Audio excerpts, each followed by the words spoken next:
In August of 2023, singer Oliver Anthony released a video of him performing a song entitled Rich Men North of Richmond. I've been selling my soul, working all day. The song's lyrics are an invective against the current state of the country, citing the difficulties that face working-class Americans who face both low wages and a high cost of living, in comparison to the wealthy political class, who speak about populism while working to keep the status quo intact. These rich men north of Richmond, Lord knows they all just want to have total control. The song exploded in popularity, topping the Billboard charts and being mentioned at a Republican presidential debate. But what was most surprising about the song was how conservative pundits reacted to it. Initially, the sight of a bearded man in the woods singing a country song critical of the elites in power garnered nothing but praise. And there's a massive imbalance of power in this country where the power is concentrated in the hands of the few, and people like him are getting screwed. However, as time went on, the narrative in right-wing circles began to shift. Anthony was no longer a working-class hero fighting the system, but a whining snowflake, blaming the system instead of himself for his problems. He's talking about politics and then wondering why the political zeitgeist picks this up. It's a little odd to me that he's almost slapping in the face the people that made him famous. It's off-putting. I didn't like this. Anthony came out with a response clarifying that the song was not intended to split along ideological lines, but instead was intended to criticize elites on either side of the aisle. The dust-up over Rich Men North of Richmond became an unintentionally revealing moment for conservative politicians. While many of them claim to support working-class issues and give speeches arguing that the system is rigged against the little guy, those same politicians will then turn around and shout down any attempt to overhaul the system in a way that might give the little guy a leg up. To them, there are no systemic issues that America needs to fix. Those who haven't succeeded just aren't trying hard enough. And as it became clear that the song could not be easily categorized into either of America's two major political alignments, the question some were asking was, what does a conservative work of art even look like? The idea of a work of art specifically targeted towards a conservative audience is nothing new. You have films for conservatives, from biopics like last year's Reagan to the faith film circuit of God's Not Dead and Heaven is for Real. In literature, you have the nonfiction of Mark Levin and Ann Coulter, along with the fiction of Andrew Klavan and William W. Johnstone, and Kidlit from publishers like Brave Books. And we'd be here for another hour if I wanted to discuss the paintings of John McNaughton. Even within the music industry, there's the nationalist fervor of Kid Rock or Lee Greenwood, as well as the song that preceded Oliver Anthony by merely a month,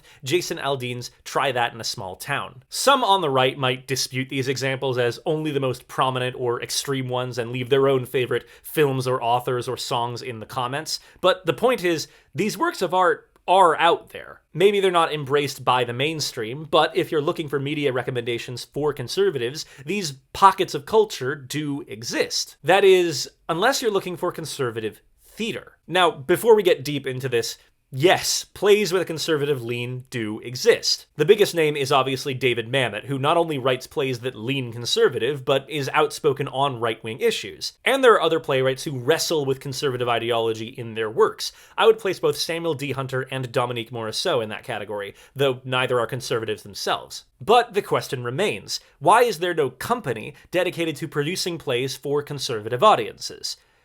Well, there is. There's one. Robert Cooperman is the founder of Right Theatrics. Put that right here, fellas. A theater company that specializes in conservative plays. Liberal play, I've seen many of these, takes the position, first of all, that people on the right are a bunch of Midwestern bumpkins. Right Theatrics was founded in 2016 by playwright and teacher Robert Cooperman, performing full-length plays at an annual short play festival at the Abbey Theatre in Dublin, Ohio. For almost a decade now, the company has actively supported conservative plays and artists, with the hope of not earning converts, but of showing the validity of unsung conservative perspectives. When people see this and they walk out of the Abbey Theatre, what do you want them to feel more than anything? That you saw something that made you think and made you appreciate that theater can actually be about more traditional values and support more traditional values than we see today. Oh, we're so going, like dudes. That. At first glance, the company might come across as a knee-jerk reaction against the larger, liberal-leaning theater industry, but Cooperman is adamant that this isn't the case. One of the things I said from the first year that we worked, from when I first started, was I want to be more than the anti-left. You know, I could be putting on plays and look, this happens. There are some plays that poke a little fun. Okay. We poke the bear. That's fine. But at least I say it's fine. But I'm not about just parodying the left. I have to stand for something else. This has been something of an uphill battle, as you might expect. Both Stage Right and Cooperman himself have been on the receiving end of a lot of criticism, some petty and some more substantial and righteous. Nevertheless, the company persists, with the broad exclusion of conservative voices from the wider theater industry serving only as further fuel, compelling them to make their own voices heard. To quote their trademarked slogan, disagreement does not equal hate. This show is about the arts and culture, and how we on the right, we traditionally minded people, we need to take some of that cultural landscape back. I'm not saying we have to usurp it. I'm not saying we have to take over all of it. All we want is a seat at the table. I would like to have them recognize what we are doing that's extremely unique. There is no other group like this in the country. I mean, they'll give us a little blurb that says, hey, this show is coming on. I'm waiting for the feature. I don't know when I heard about Stage Right Theatrics for the first time, but it was very shortly after looking into them that I knew I had to make a video essay about them. And not to tear them apart, to be clear. Like, there's definitely a 10-minute version of this video I could have made. Play the most right-leaning sound bites from the festival, show the more incendiary quotes from Cooperman's interviews, make some sweeping comment about how the arts broadly and theater specifically usually leans liberal because the purpose of art is to instill empathy in audiences, and how empathy has increasingly become the domain of the American left rather than the American right, and finally, wipe my hands of the whole business by insisting that the company is nothing more than a community theater with incendiary branding. The platonic ideal of this approach is the breadtuber Big Joel and his video, Conservatives and Bad Comedy, A New Mind-Blowing Theory. It is 3 minutes long, and this is the conclusion. It's because conservatives are dumb. It's because they're dumb. It's because they're dumb guys. If you're making conservative art and that art exists to justify conservative ideology, the reason why that art is most of the time not going to be very good is that conservative ideology is dumb. Anything that justifies it is going to be stupid because the thing itself is stupid. But I couldn't accept this for the simple Occam's razor explanation that it claimed to be. Because within the pitch for Stage Right was a question that I couldn't easily answer.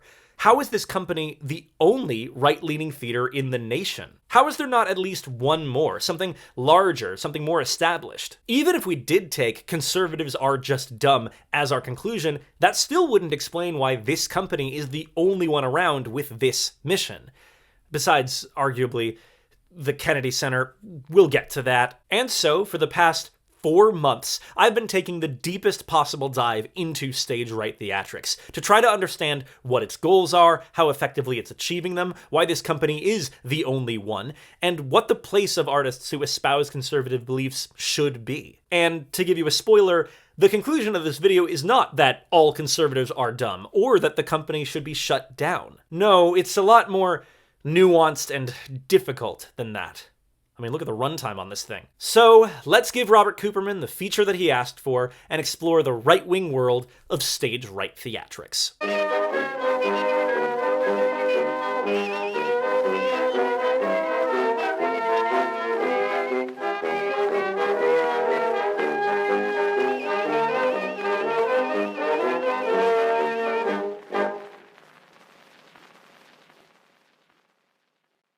As he will point out, Cooperman is not the first person to recognize this imbalance, nor is he the first one to do anything about it. In 2012, a Philadelphia theater artist named Cara Blouin organized her own festival of conservative works. She identified as a liberal person, and she said that she was sick and tired of going to the theater and seeing her point of view and only her point of view.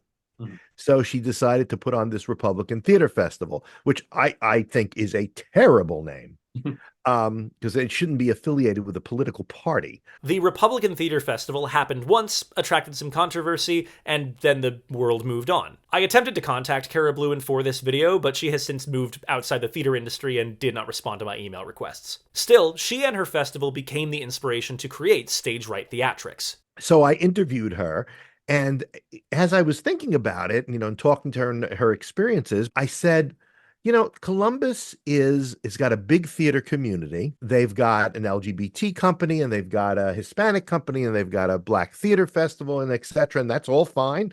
And I said, if there was going to be any place that was going to be open to this, I think Columbus would do it. Cooperman, who moved to Columbus in the early 90s, had found some early success as a playwright but had since pivoted to teaching. Stage Right, which produced its first evening of theater in January 2017, would be his return to the industry. That initial festival was only one evening, but Cooperman was pleased that the call for submission wasn't met with non-response. I was shocked when I got 35 plays from all over the country. And the majority of the letters or little, notes that accompanied the plays were from the playwrights who said, "Thank you for giving us, or giving me, an outlet to send my play." As the responses I get from when I call for scripts, it is obvious that there are plenty of more traditional people who want to be involved with the arts. With that said, however, Cooperman is very clear that a play's adherence to traditional ideology is only one of the metrics that factor into whether a play will be produced. Plenty of submissions feature messages he believes in, but are just not good plays. Others are perfectly fine plays, but remain unproducible on a community theater budget. It's really about the play that I find will be the most engaging, with a point of view that I think my company would like to bring forth, as opposed to something you might hear elsewhere, that it's producible and that it's interesting. Is it a good play, first of all, and then everything else will fall in place. As a case study, let's look at the 4 short plays that were produced as part of Stage Right's 9th annual festival, which performed this past January. In my view, it contains 2 plays that are not expressly political. On the Edge, about a man struggling with mortality, and author's note, when I reached out to the playwright of the 3rd play on the bill, they declined to be interviewed and specifically requested that I not include their name or the name of the play in this video, so just trust me that there was another play in the festival that wasn't particularly political in tone. Neither piece would look out of place in the liberal 10-minute play festival, as their messages are arguably more aligned with being traditional rather than right-wing.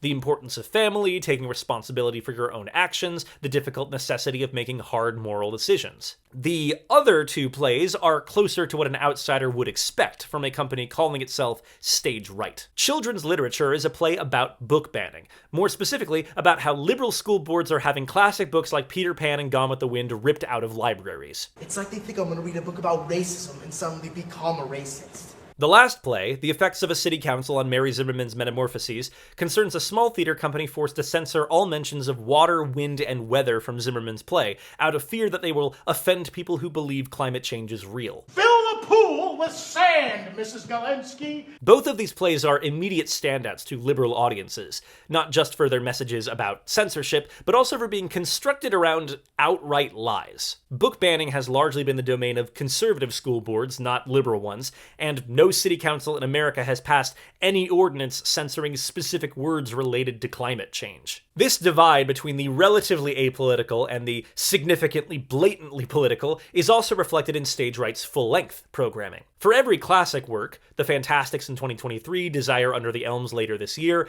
there's another piece with more expressly conservative aims. David Mamet's The Anarchist in 2017, Andrew Klavan's The Uncanny in 2022. Because, ultimately, in Cooperman's view, the company is not aligned with any particular political party, but rather with the founding ethos of the country, specifically the Declaration of Independence. All human beings are born with rights bestowed upon them by nature's God.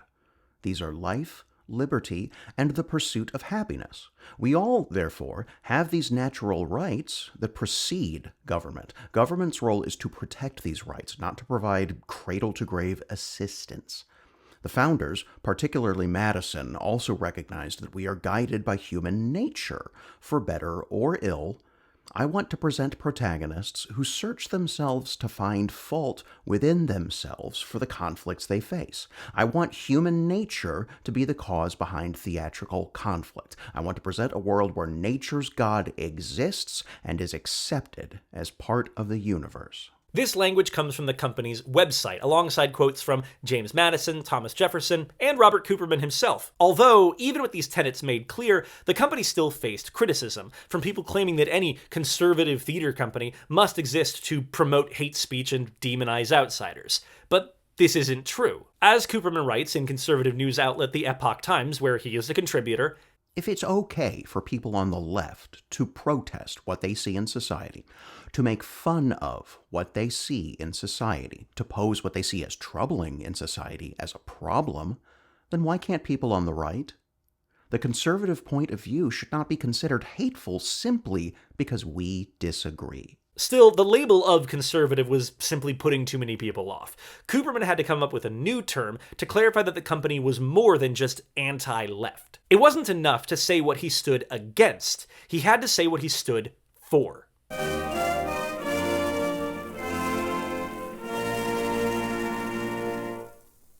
For years, we've been told that the world, and especially the United States, is a rotten place, defined by bigotry, hypocrisy, and despair. This cheery view is often reflected in our theater, where miserable malcontents spend precious stage time lamenting their inadequacies and victimization, their failed relationships, and addictions. The natural theater takes its cue from the multiple meanings of the word natural, starting with its use by our country's founding generation. We've all read, I hope, the Declaration of Independence, which references the laws of nature and of nature's God. These laws endow all of us, yes, all of us, with our natural, unalienable rights: life, liberty, and the pursuit of happiness. What we should sense when we watch an American play is the underlying view that the world is not an irredeemably hostile place, but one where the failures of human beings cause a temporary disturbance that the action will sort out when the curtain comes down. The plays of the natural theater place the source of adversity either within a society that separates itself from the laws of nature, or in the individual who has pursued a course in life that distances him or her from an otherwise well-functioning civilization. The protagonists of the natural theater are not defined by their victimization, but by their heroic qualities. Oh, to have heroes again, and capacity for self-reflection. These characters do not seek refuge by declaring the world either mad or absurd, and thus fall victim to it, but rather by striving to understand why their lonely stance is worth the struggle, and what that struggle means in a larger sense for the furthering of the liberty that is natural to humankind. To sum this up, and to place this term in the context of American conservative ideology, the natural theater tells stories about protagonists who don't place the blame for their suffering on larger social issues like government policies or systemic inequality, but instead on their own actions, their own unwillingness, not inability, unwillingness, to pull themselves up by their bootstraps. Most plays present either a world that needs to be overhauled or one that needs to be preserved, or variations thereof. What we tend to see today, not only on stage but in film and television, is the presentation of the former.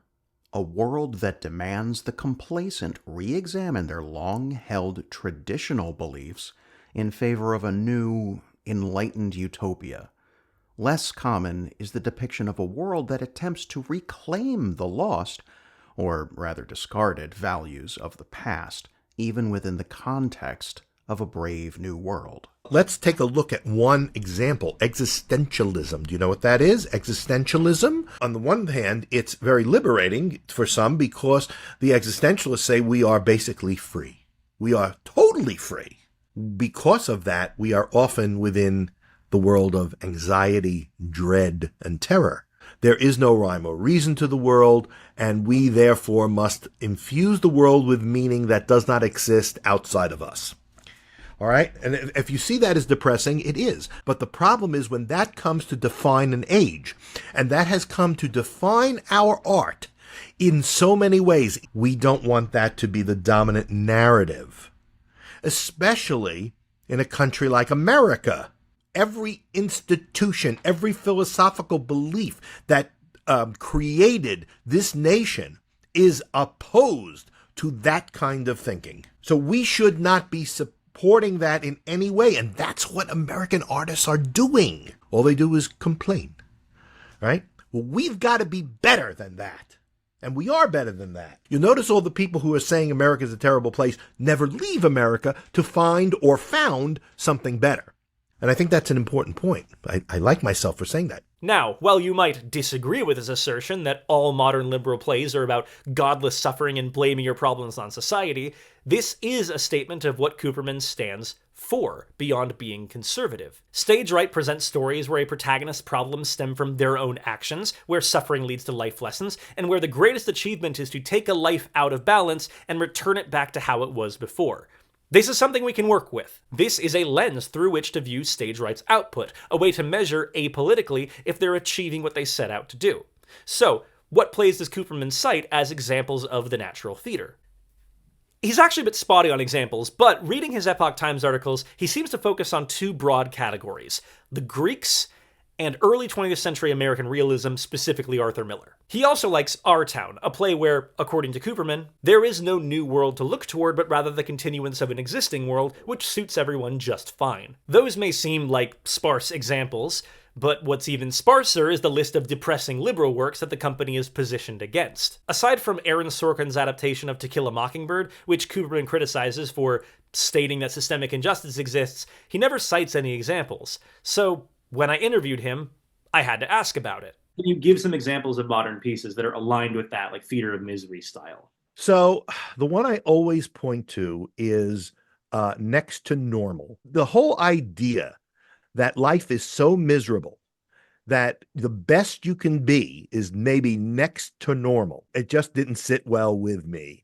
So that's the one I always point to as being an example, and I call it "What's Wrong with the Modern Theater." The musical "The Drowsy Chaperone," which is a wonderful musical, and it's so much fun, and it's funny, and et cetera, et cetera. And then at the end, we have the guy who's been narrating this whole thing, known as Man in the Chair. He says, theater, I think he says theater, maybe musicals, I don't remember. Those things are meant for us to, forget about the miseries of life.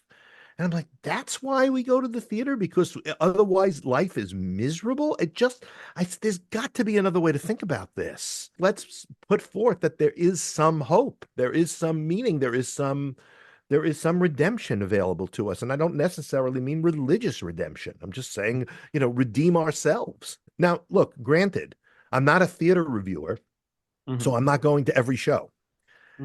And I don't live in New York anymore, so I'm not really up on what's going on. But just from my limited outlook, it doesn't seem like there's a lot that provides that kind of meaning. I think it's revealing, not an indictment, just a revealing detail, that Cooperman argues so forcefully against liberal theater, while by his own admission, not knowing much about what actually goes on in it. As someone who does pay attention to what goes on in New York, and as someone with the privilege to live in a city where a lot of theater happens. Like, how does theater literacy get changed when you're living in an area like Dublin, or even like Columbus? Just, I'm living in Chicago. I'm very privileged to be swimming in a lot of different kinds of art right now. That's right. I was able to build out a list of plays written in the last 10 or so years that, in my view, follow the guidelines of the natural theater. Not all of them are distinctly conservative, but all of them have protagonists that struggle with their past actions, and where suffering leads to growth for those involved. A Case for the Existence of God, Clyde's, Skeleton Crew, Sweat, The Humans, Appropriate, The Lifespan of a Fact, Indecent, The Christians, and the most produced play of the 23-24 and 24-25 seasons, What the Constitution Means to Me. Although perhaps a play that asks the audience to genuinely wrestle with the inequities baked into the Constitution and come to their own conclusions wouldn't be a natural fit for stage right. And a similar list could be constructed on the other side, plays that forward liberal ideology but aren't the depressing, blame the system and do nothing plays that Cooperman abstractly argues against. Fat Ham, Primary Trust, Oh Mary, Everybody, Peter and the Starcatcher, Viet Gone, and basically any play by Lauren Gunderson, Karen Zacharias, or Kate Hamill mold, just to name a few of the scripts and writers that have been in vogue in the last few seasons. I also personally find the natural theater to be unnecessarily limiting in the kinds of stories it allows for. Some of my favorite pieces of theater don't follow a standard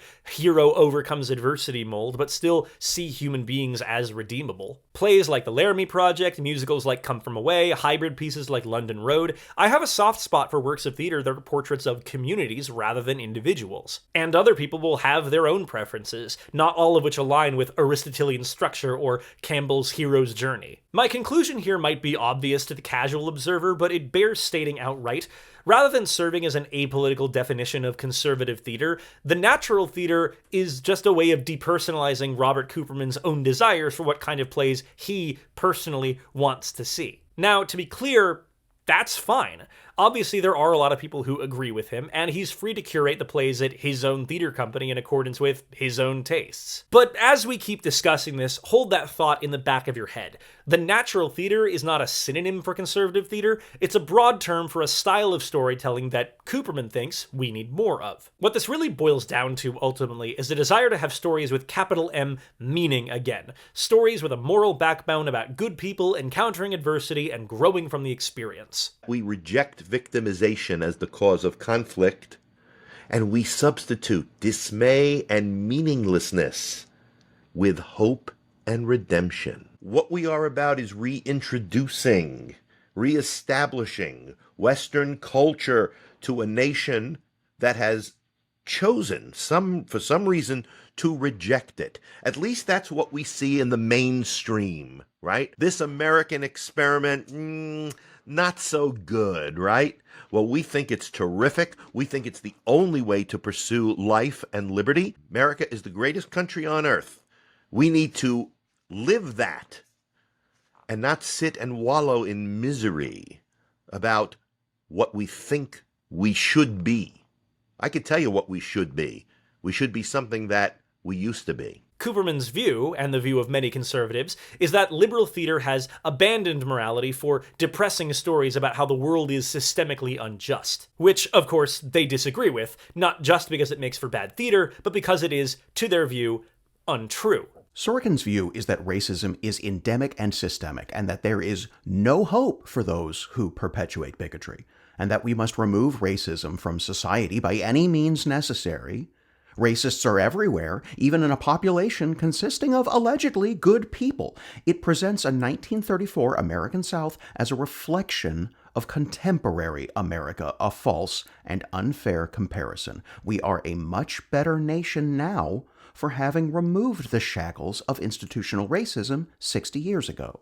This point alone makes conservative art basically a non-starter with the outside, fact-based liberal world, which does recognize systemic inequalities as existing and makes addressing and countering those inequalities a priority. But what truly elevates this rhetoric, what makes it self-sustaining, is the companion belief to this one, about why liberals continue to put out plays about systemic equality even when it doesn't exist. That perspective was best voiced by Karen Howes, playwright of The Effects of a City Council on Mary Zimmerman's Metamorphoses. What do you think is driving that trend? Oh, I think it's the selection process in the theaters. I don't think it's the writers. I think the writers want to write the other plays. In that case, to pivot it, what do you think leads the theaters to make these the kinds of plays that they are interested in? Grants, the same thing that my play was about. I mean, all these new agendas got put down for political reasons, and that affected art, and that affects playwrights or writers or actors, because, you know, you want to give the art that's going to be bought, I guess. The idea that liberals are so desperate for funding that they would write something they don't believe in, or the very idea that the arts exist as a method by which to acquire funding rather than the other way around, is laughable on its surface. And it upgrades to diabolically hypocritical when you hear Cooperman's own response to being turned down for arts grants, but all that in due time. Despite all this bitterness levied at a liberal theater that, to their mind, traffics only in misery, the people at Stage Right don't claim that they want liberal theater eliminated. For as bad as the situation is, the call is never for liberals to stop making art. What they really want is for conservative art to be respected rather than dismissed. I'd like everybody to come see it, because you shouldn't make an opinion about what I'm doing unless you see what I'm doing. Come and see it. Let's let's push some questions, let's offer questions and have a civil conversation. And then, if you don't like what I'm doing, that's fine, but at least you gave it a shot. You're going to see something you don't see all the time. You may come away saying, gee whiz, you know what? People who are more traditional or conservative, they do have something to say. And I just encourage everybody to give it a try. I'm not out there trying to make converts. I'm out there to get people to respect our side of things, especially in the arts. Well, if that's all Stage Right wants, for a liberal audience member to show up and take their work seriously, then I'm happy to provide that. And it's through taking Cooperman's words seriously and judging these plays not by my own standards, but by the standards of the natural theater, that I've come to the following conclusion. A bunch of the plays produced by Stage Right Theatrics don't follow the natural theater at all. Agnes's Little War, a play from the 2024 festival, is about a woman who comes to regret her donation to a political candidate and asks for her money refunded.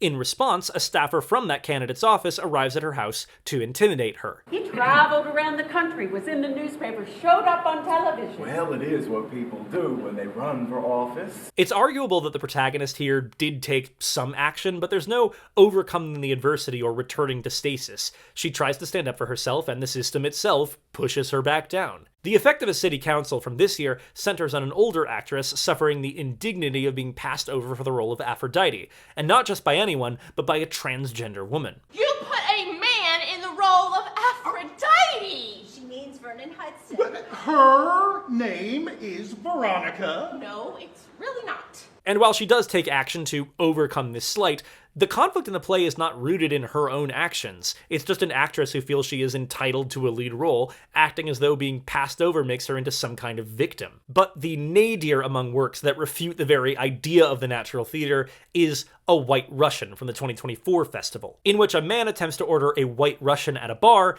and in response is called a racist. Anyone who orders it is a goddamn racist! Give me a break. What's racist about ordering a drink? Why didn't you order a Black Russians? The man ordering the drink has done nothing wrong. His struggles don't come from any choices that he made and is now suffering for. It's just a blameless man being targeted as a victim by this bartender and his nonsensical views. But you're a white person. I identify as a black. I am black. What is identifying as? See? You was a racist. You are a racist. I identify as a black person who uses incorrect English. Of course, what these plays actually have in common is not adherence to the natural theater, but obvious alignment with conservative beliefs. Agnes presents the fecklessness of politicians screwing over their supporters, City Council reiterates that transgender women aren't real women and climate change fears are hysteria, and White Russian depicts liberal word policing as a pointless minefield that serves only to tar innocent people as racists. You said Russian! Russia's not a race, it's a nationality. Everything is race. No, it's not. Yes, it is. No, it's not. And these are the mild examples. The company has a history of programming works that are so rightward in their messaging that it strains credulity to imagine that they were staged with the intention of gaining respect from liberals. Reimagine is a short film that played before the 2024 festival, in which Cooperman himself sings a parody of Imagine in order to claim that any attempt to reform police departments is tantamount to endorsing violent mobs. No need for law and order. Violence throughout the land. The company's second full-length play was Ferguson Truth Matters by conservative documentarian Fela McAleer, which pieces together grand jury transcripts to defend the police's decision to shoot unarmed black man Michael Brown. And then there's That Poor Trapped Man, a play about a family moving into a small home in a rich neighborhood to find it overrun with dirty interlopers who want nothing more than to kill the family but whom the media frames as victims. It's Israel in Palestine. It's a barely disguised metaphor about Gaza. Just because I'm your daughter doesn't mean I can't be a pig. You're not a pig. Don't say that. You were... And it goes without saying, none of these works follow the tenets of the natural theater. What's clear, taking all this into consideration, is that Stage Right's programming is caught in a bind between two extremes. On one hand, it publicly upholds the idea of the natural theater as a defense of their intentions, saying that they have a simple desire to present stories of a particular style and structure which other theater companies don't support. But on the other hand, a play will sometimes be so unabashedly conservative, saying what the liberal theater doesn't say, that it justifies throwing the natural theater out the window to present something that aligns pretty directly with what the audience already believes. When Robert Cooperman says that he won't program plays that are bad just because they're conservative, I believe that he does actually mean that. That said, it appears possible for a play to shoot the moon in the other direction, to be so conservative, so aligned with what the audience for Stage Right wants to hear, that becomes the reason the play is good. A White Russian is 10 minutes of characters frustratingly talking past each other, but it's also a play hinging on the belief that liberals are dumb for making real Americans jump through linguistic hoops, so into the festival it goes. It really does feel like if you were to write a play that was aggressively conservative in theme and just reasonably well enough written, you would have a good chance of getting a play into Stage Right's annual theater festival.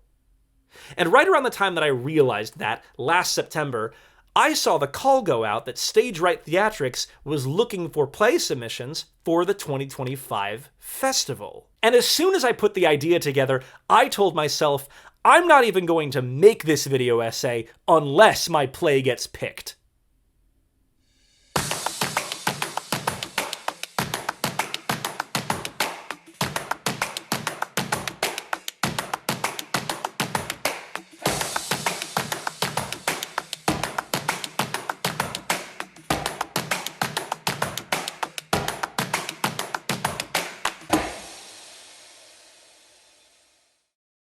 Now, before I even started writing, I had to set myself some ground rules. I wanted the play to be centered on a current hot-button issue, something liberals and conservatives have argued about recently. I also need it to be a topic where the conservative argument is rooted in reality, not in an outright falsehood. Even if the play blows the issue out of proportion, there has to be a real anxiety at the center of it. The moral of the play also has to be stated as bluntly as possible, to make sure the audience understands immediately what I'm trying to argue. And finally, the play has to directly contradict the natural theater. It will be a story about systemic injustice with victims who have done nothing wrong.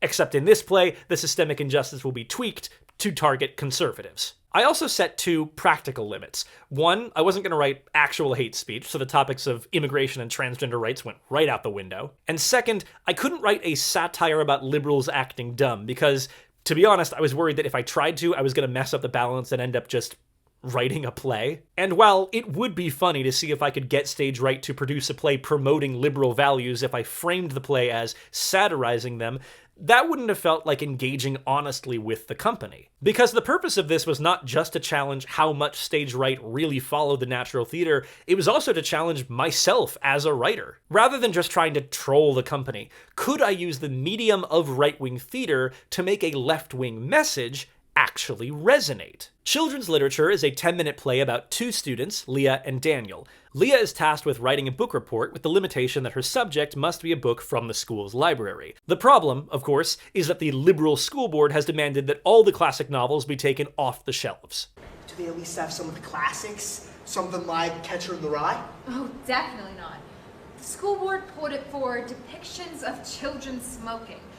In the play, the students defend the merits of plenty of novels that have been flagged as problematic. 1984, Huck Finn, Catcher in the Rye, Gone with the Wind. A key moment in the play involves Leah citing her admiration for Tiger Lily from Peter Pan as an inaccurate depiction of a Native American, but an aspirational character nonetheless. I liked how she was so energetic all the time, that she was the leader of the group. I definitely had days where I would run around the backyard pretending to be her. You know, the school board, they're all about this idea that everyone should grow up into being a strong, independent woman. They should love Tiger Lily. As for the book she does pick, I made up what I felt a conservative would think every children's book today is about. So what book from the baby-proof library did you end up going with?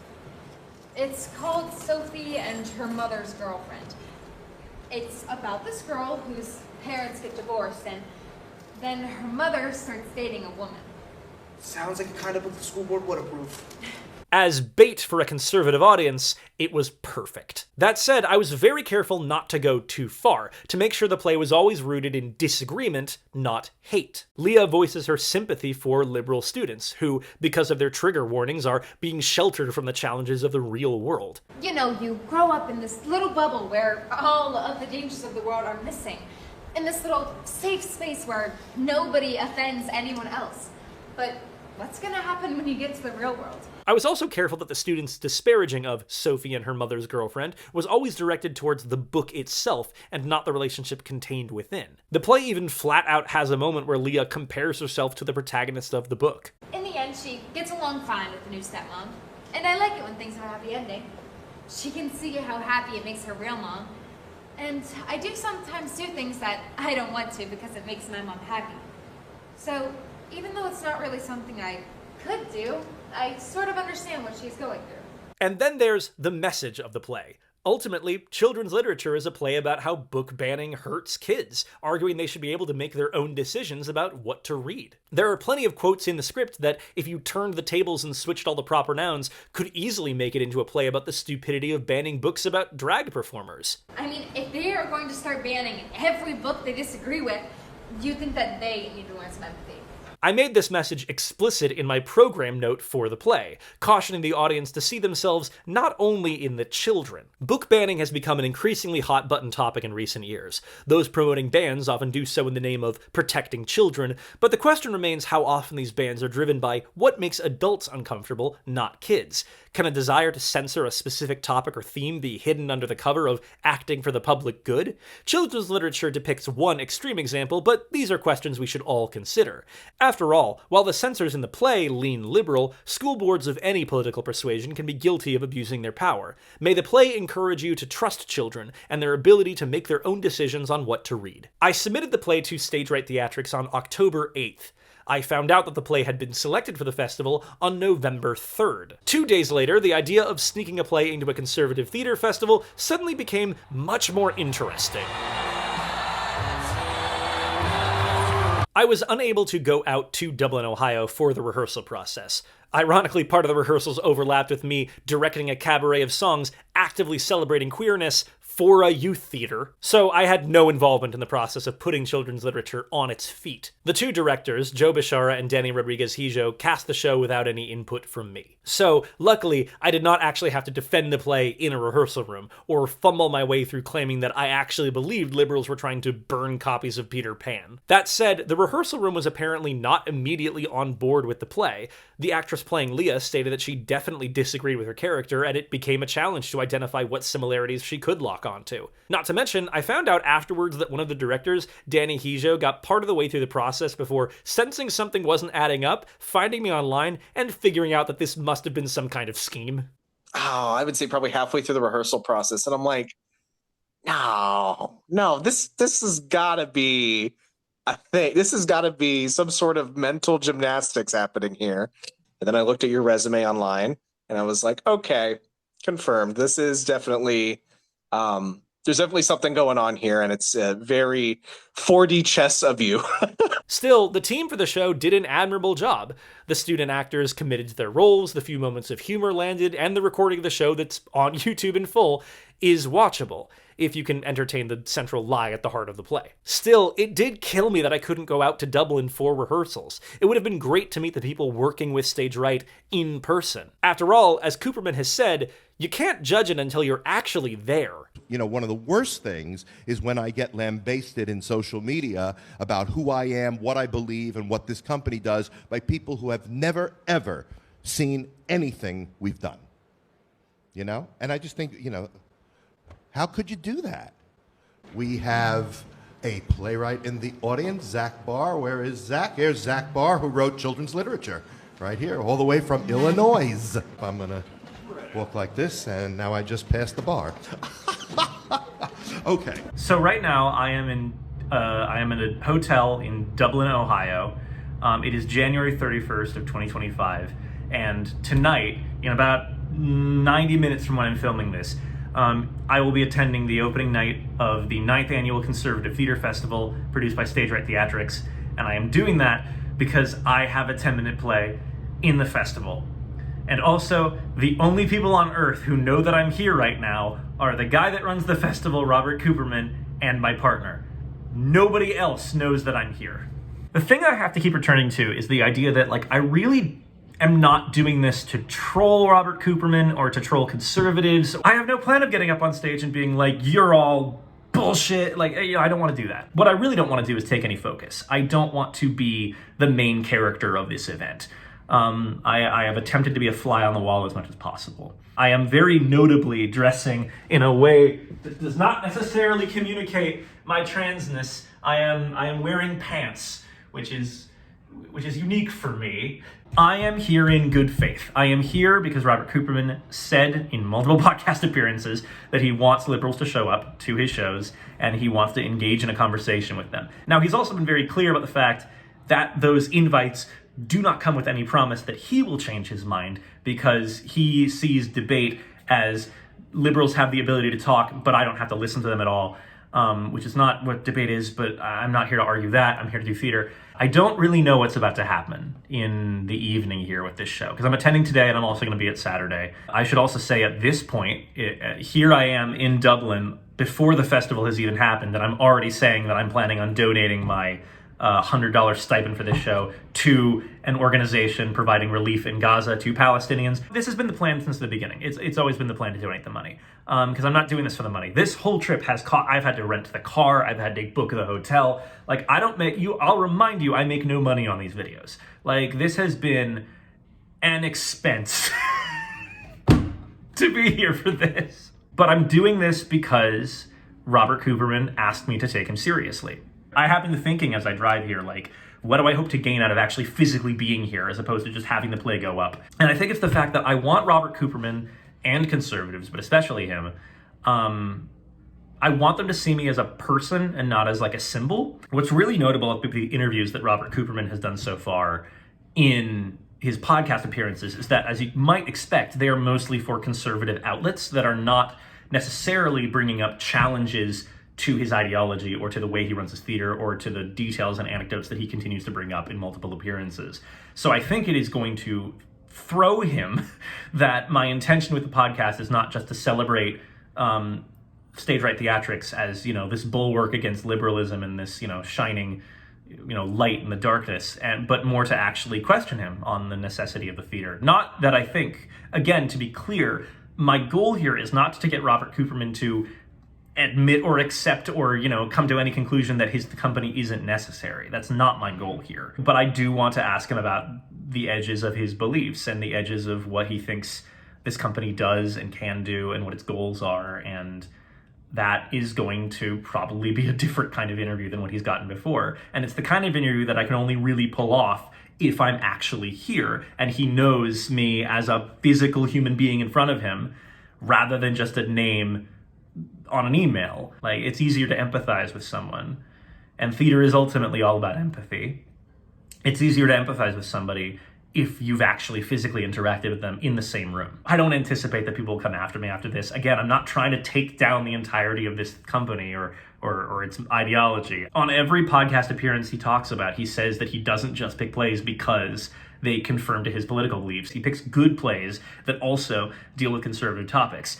I have to, in order to take him seriously, I have to take him at his word on that. I don't personally believe that the play I wrote is very good. I wrote the play with the intention of just overloading the piece with as many conservative talking points and making it as direct and unambiguous as possible to make it really, really conservative in its message. But again, I agree with its central premise, which is that book banning is bad and hurts children, and more to the point, trying to ban books to protect children at all is unfair to the children. It doesn't treat them like functioning human beings with, thoughts. If I can Trojan horse an argument against book banning into a conservative theater festival, then I clearly did something right. If I can make one person look at book banning with a slightly more quizzical eye, then I think this whole thing logistically was probably worth it.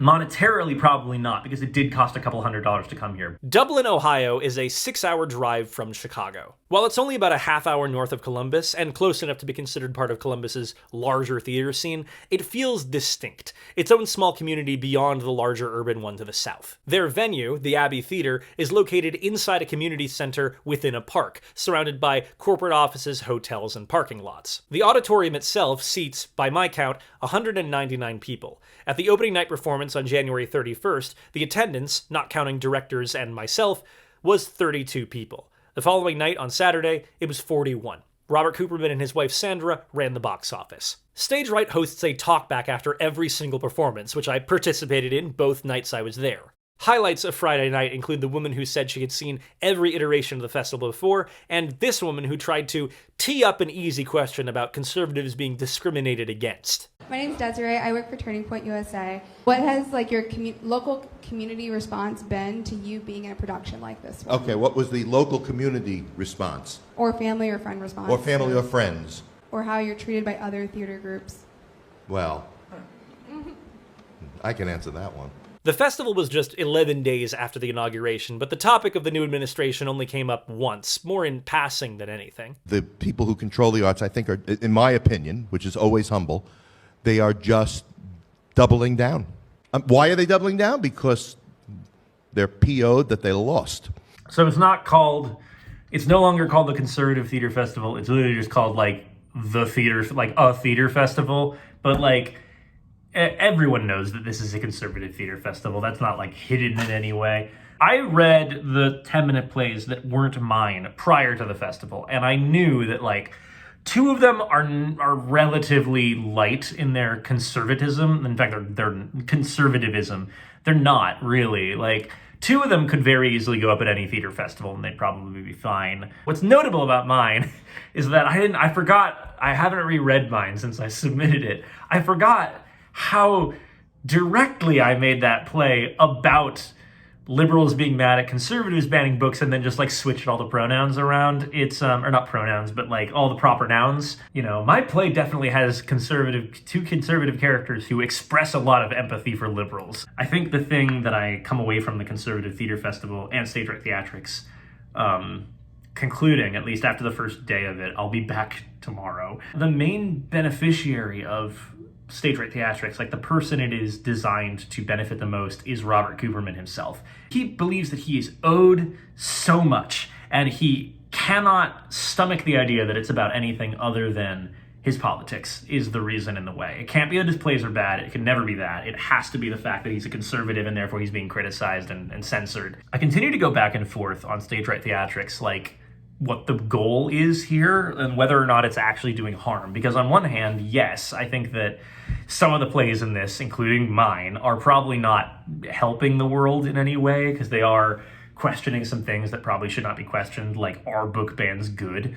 Although obviously my play is against that. It's the final play that is against being transgender that is the real issue here. There's so much about Stage Right Theatrics that feels like it is choking under the label it has built the rod for its own back in calling itself a conservative theater company. It wants to bring in a certain kind of story and a certain kind of audience and actor and artist, and it wants conservatives. But at the same time, it really wants to speak to liberals. It really does want to bring in people that disagree with it. But it doesn't want to give any outreach to those people, if that makes sense. The company wants audiences to show up providing good faith that the company has not earned in any way or coveted or cultivated in any way.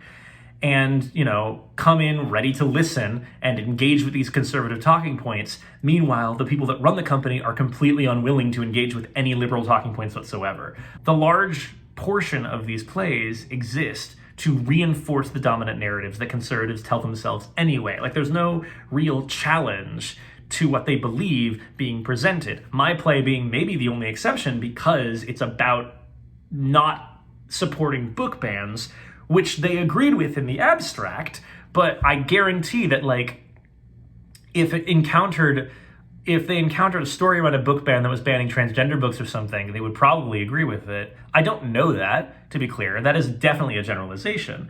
And I'm hoping that the play can maybe change that. There's a difference between saying I have an opinion outside the majority and I don't feel like I have the freedom to speak it out loud, and another thing that says my politics are outside of this theater's interests, and therefore, they need to bend their desire towards me. My play deserves to get done because it's not what the theater focuses on, and they're all liberal. He clearly wants legitimacy. He craves legitimacy, and he wants other theater companies and practitioners to, see what he sees and believe what he believes. But it won't happen because my hot take is that a theater is allowed to just have the political leanings that it has, and it doesn't have to make space for conservatives because they're not, a protected group in the same way that, women or minorities are. But I feel predisposed to not dismiss them, because the question of why there isn't a companion conservative movement is an interesting one. The problem is, I think the answer that Robert Cooperman wouldn't like if he was to actually face it, is that the conservative theater movement looks like Stage Right Theatrics. It is one company that is very small, serving one community, really insular, and just, no real desire for people outside of the bubble to really come in. What was most notable about the talkbacks was how much they relied on a sort of implied agreement from audiences. Cooperman's responses reliably referred to the audience with a collective we when discussing conservative beliefs. But that's my point. I've been writing a lot, kind of begging our side, if you will, my side, to get involved with the arts, especially people kind of on the more traditional conservative side. We do not embrace the arts as much as we should. For as much as Cooperman wants liberal audiences to attend and engage with what his company is doing, it's not so easy for people to do that. Liberals from Columbus or the surrounding area maybe, but the company clearly has ambitions beyond that. Part of the reason that production live streams are left up on the company's YouTube channel is so people outside of Dublin can view them and know what the company is about. The pandemic, ironically, was a boost to my company, because now I was able to put it live stream, and I've got people all over the country watching. Yeah. So it did, again, second best, but they're getting it. And like you said before, better than nothing. To a degree, isolation is an unavoidable consequence of Stage Right being a theater company at all. As a dynamic art form, theater has unique obstacles to gaining a broad audience, since people do need to show up in person. The other challenge, however, is that for all of Robert Cooperman's posturing about wanting people to respect his opinion even as it differs from their own, he certainly has a tendency, when challenges to his beliefs do come up, to push back. He's basically built a little shrine where he can live inside and he doesn't ever have to change. He is essentially, Robert Cooperman has built a safe space, really. Like, that's what he's actually done, is that he's built a safe space where he doesn't have to think about what liberals think of him. Yeah, can you explain to me what you mean by this side and the other side? This side being the arts are owned and lorded over by one particular side of the political spectrum. The arts are lorded over by one political sector? That's correct. And who might that be? You really are asking me that. You don't think the left has a hegemony on the arts? They completely control it. You should see what they are doing. They control community theater? Huh? Do they control community theater? No, but what's the point? They control the arts, and I'm trying to go beyond community theater. Right. I'm trying to make a theater movement here. Right. I understand that. Okay. So yeah, that's who controls the arts. There's no question about that. As somebody who has written some plays that have been produced, it's a very hard thing for me to give over my artistic vision to anybody. And that's something I've got to learn how to do, because, it is probably very good. I say probably. Okay, I have now completed my second performance with Stage Right Theatrics and my second talkback. I will not be attending tomorrow because I'm going to drive back to Chicago. This is the money that I made. As I said before I even opened this, I will be donating this money to an organization that provides relief to Palestine. Yep, $100 from Robert Cooperman. There it is. I'm not going to actually show it on screen. This whole enterprise, the company itself, and also the festival, and also my going out here, all of it is an element in meeting them where they are, meeting them in person, and really humanizing them. And having now come out and see it, the conclusion that I ultimately draw about Stage Right Theatrics as a theater company, like the business of the artistry of the thing they do, is that they are a community theater. Like, I don't have anything. There's nothing more nefarious than that, aside from that it is very conservatively minded, which I guess makes it somewhat nefarious to people that disagree with their message. I'm going back and forth on it because I feel like I really don't want to just dismiss the whole company out of hand, and I don't want to dismiss it on the grounds of it's conservative and therefore it's wrong. Like, Robert Cooperman is right about one thing, which is that there is a dearth of this kind of material in the theater world today. I think that has more to do with the fact that there's just a lot of companies that don't want it because, conservative is not a protected category in the way that race or gender or, they are, or identity or national origin. Like they aren't protected categories against discrimination. You are allowed to just not do someone's plays because they are conservative. You can argue that that's unfair, and that's basically all that Robert does, is argue that it's unfair. It's not that he's owed a production at any of these companies just because he's conservative, just because he's presenting, as he says, a different view. If a theater company doesn't want to present that different view, then that sucks. But write something better. Like, I wonder how genuinely attached to the idea of the natural theater he is, and how much of it is a cover for him to pick plays that do align with his political beliefs. Because I know that he says publicly that that's not the case, that he picks the best plays that fit the naturalism that he's looking for, but or not naturalism, the natural theater. But like, there definitely are plays out there. I think that he just gets blinded by the fact that some of them deal with, they have, in the same way that last play is not about transphobia, but it contains transphobia that goes unquestioned by the text. And in a similar way that reinforces a conservative viewpoint, even if it's not the point of the play, there are plays that are not expressly liberal, but they certainly just accept the presence of systemic issues, or that trans people are allowed to exist, or that, there isn't a liberal media bias against conservatives. And they treat that as a given. And that's probably what Robert has the most issue with, is because to him, that's not telling the truth about the situation. And ultimately, these plays need to be rooted in truth. But if two sides can't agree on what the truth is, then it is really difficult to find common ground. And, you're going to disagree about what plays you're putting up because you see them as untrue. I don't want them to collapse. I want them to get better at the thing they're claiming to do, which is providing a space for conservative artists to be able to tell stories that are connected to their politics and that they are intrigued by. But I think that goal is not served by limiting yourself to only plays that are all about how conservatives are awesome, or how liberals suck, or this one really monolithic view. Because if there's anything I've learned in this whole attending the festival, is that the conservatives do not have a monolithic view. Neither do liberals. And I think that having this really hardcore decision-making of like, it's gotta adhere to the natural theater and it can't be about how liberal or conservatives are terrible is harming the impression of the company, because it's leading into really politically like heavy works that are just so unwilling to compromise on their position. There is room for nuance in this conversation around the presenting of conservative opinions in theater, because it shouldn't just be outright dismissed, but it also shouldn't be embraced by liberals in the sense that we're just like, well, give them a space because, it's important to present diverse opinions. Like, these opinions can still hurt people, I don't know, I'm rambling. I don't have any thoughts. I don't have any conclusions at this point. I'll put this whole video together and then I'll have the conclusions. I just realized that the line "disagreement does not equal hate" is on the check. That's amazing. I love that. Still, providing theater for conservative audiences is only part of Stage Right's goal. They also have the goal of giving a voice to conservative playwrights, shunned elsewhere in the theater world for their opinions. Again, remember that some play submissions come with notes that thank the company for making space for their plays. So, surely, if I were to reach out to the playwrights, I'd find an underground community of censored voices.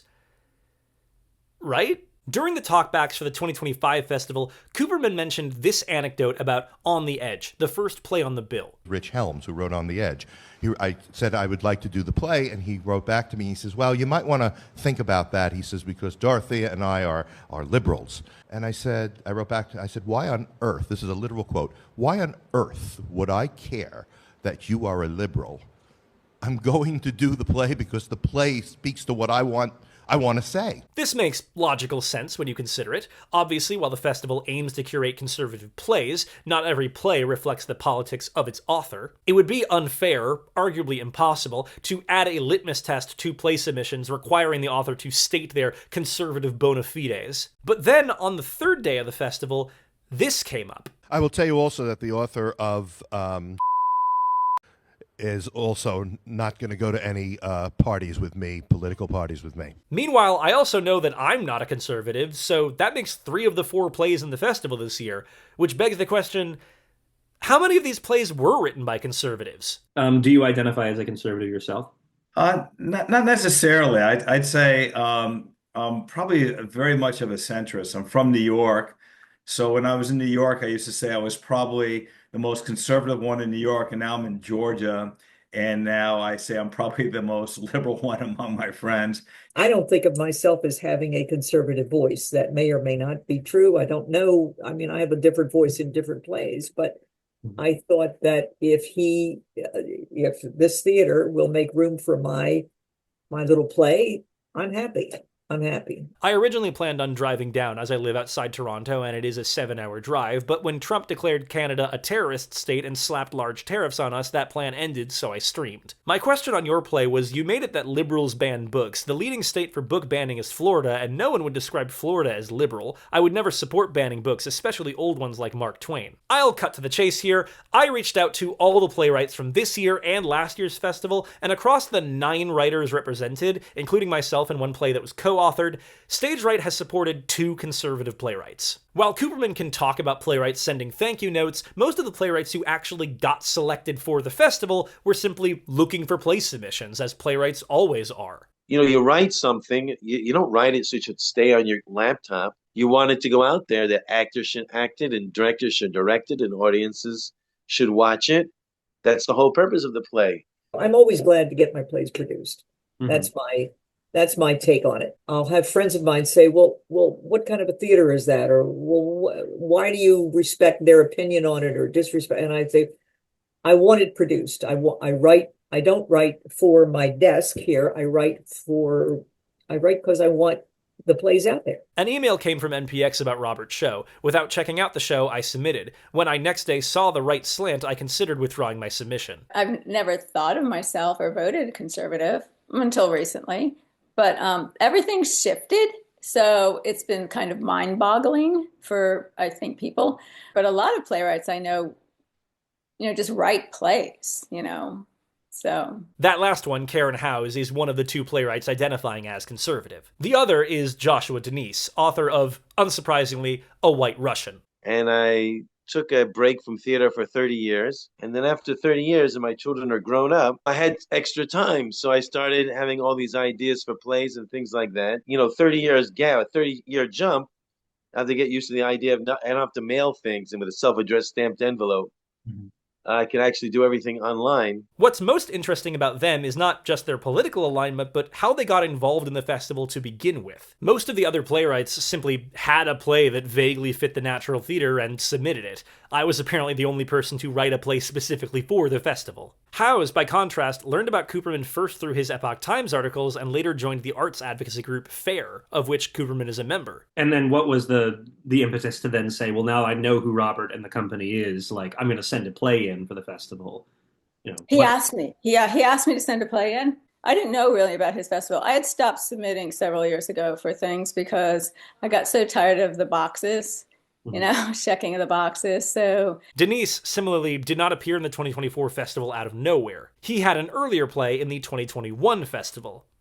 Oh, and he's also the author of That Poor Trapped Man, the play about Israel and Palestine. And the whole point of theater is to bring up points which are not popular, which you really can't express to people unless they see it on a stage. I'm challenging the status quo with the plays. I'm making people in the audience uncomfortable. Yeah, we're going to come back to That Poor Trapped Man later, but for now, that's the ratio. Across 8 short plays in 2 years, 1 conservative playwright per year. Still, we shouldn't dismiss that as insignificant inclusion. Both Howes and Denise spoke to me about trouble getting their plays produced. At least in Los Angeles, that you were really demonized if you felt a certain way or expressed something in a certain way. I mean, you were just not allowed to do that. Or your show would be canceled. Of course, the reasons for why those plays were not done might be more complicated than author is a conservative. It was in response to some LA from Los Angeles or California rules pertaining to climate change and drought. It's like you can't do anything that would go against that narrative. The plays wouldn't be picked if they discussed climate change? If they didn't advocate for it. If they advocated against the idea of yes, or yeah. I went one 10-minute play of mine was accepted in a theater festival. Every time we would come close to getting actresses or actors, they would get back to us and I'm sorry, we can't do it because the play did not have a liberal, leftist, wokist point of view. So in my frustration, I just typed into the computer. I typed into my computer conservative theater. And that popped up Stage Right. This all speaks to the difficult position that a company like Stage Right finds itself in. The implication of the company's mission is that there is some uncountable number of conservative playwrights who aren't being served by the larger theater community. Cooperman is adamant that not only do these playwrights exist, but their work is just as good as their liberal counterparts. Well, I do think there is some quality of work that's being done by conservatives. There are a lot of artists out there who are conservative, who are closeted, who are afraid, and my company exists to have a space for them to not be afraid. Conservatives deserve a place at the table, not because they are conservatives. They deserve a place at the table because they are creating conservative, if you will, I'm not even crazy about that title, but conservative art that has merit. And I want to be extremely clear, I can't disprove that. There are no metrics that have been collected on what percentage of all playwrights identify with any political ideology, so for all I know, Cooperman and Stage Right are correct in assuming that these playwrights are out there. But Stage Right isn't just about supporting conservative playwrights, it's also aiming to be meritocratic, to pick the best plays regardless of who wrote them.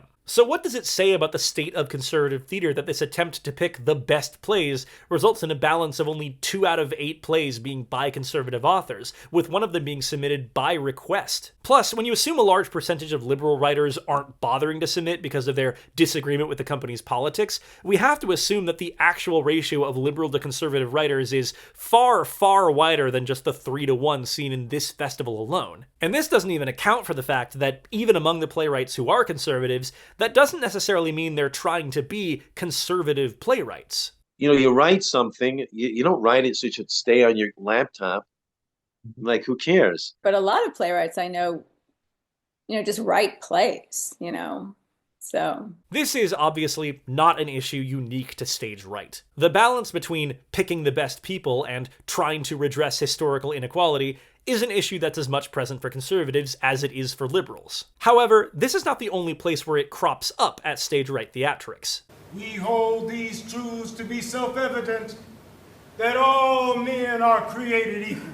There's one play in Stage Right's production history that I haven't mentioned yet, which is also the company's best counter-argument when critics try to claim that conservative is synonymous with Republican. That play is When Your Soul Cries, a 2021 play by Richard E. Bloom centered on the real 1963 meeting between U.S. Attorney General Robert F. Kennedy Sr. and a group of black civil rights leaders and activists. The meeting, not especially well known today, was an attempt by black activists to get the Kennedy administration to see the civil rights movement not as a political issue, but as a moral one. The play is a relatively straightforward depiction of the history involved. Scenes take place in linear order, riots and marches happen off stage, RFK and the Kennedy administration are presented in stark contrast to Birmingham Public Safety Commissioner Bull Connor, who in this play serves as the evil white person to contrast with the well-meaning ones. My pappy always said that the best is scared.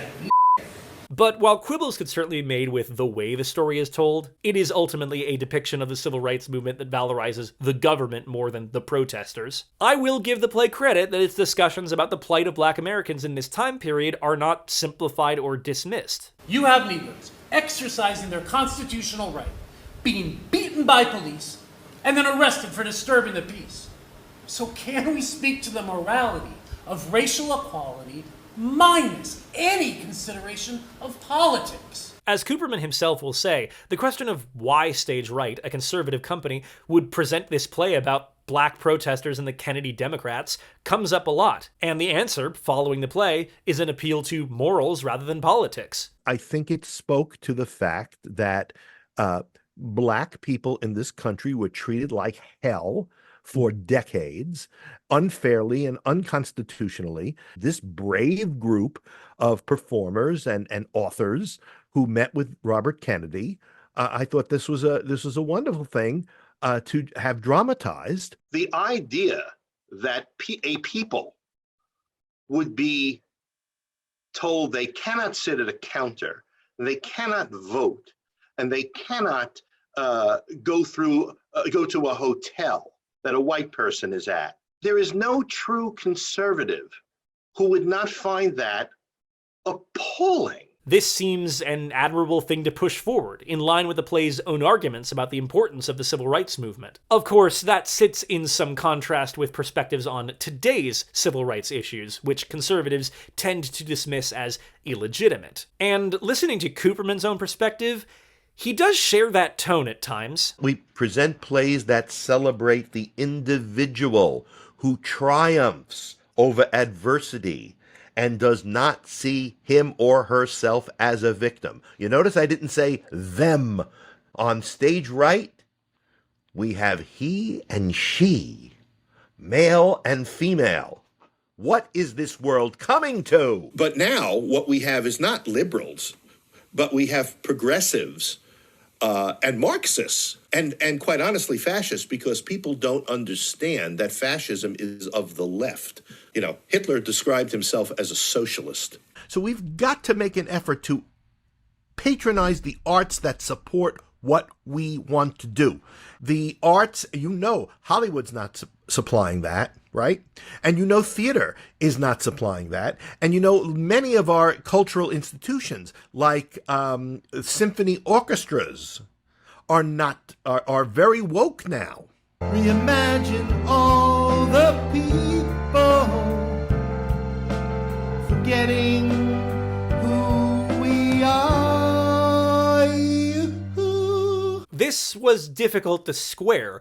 Cooperman seems willing to see the 1960s civil rights movement through a moral lens, but can't see the protests of today as anything other than a political issue. So, in the end, I had to ask him the question of why this play now for When Your Soul Cries. Aside from just his history, though, like just the history lesson of it, do you feel what are the lessons of that play and of the civil rights movement that can be applied to our discourse today? And I hope this answers your question directly or indirectly, but I do think that blacks are just not treated that way anymore.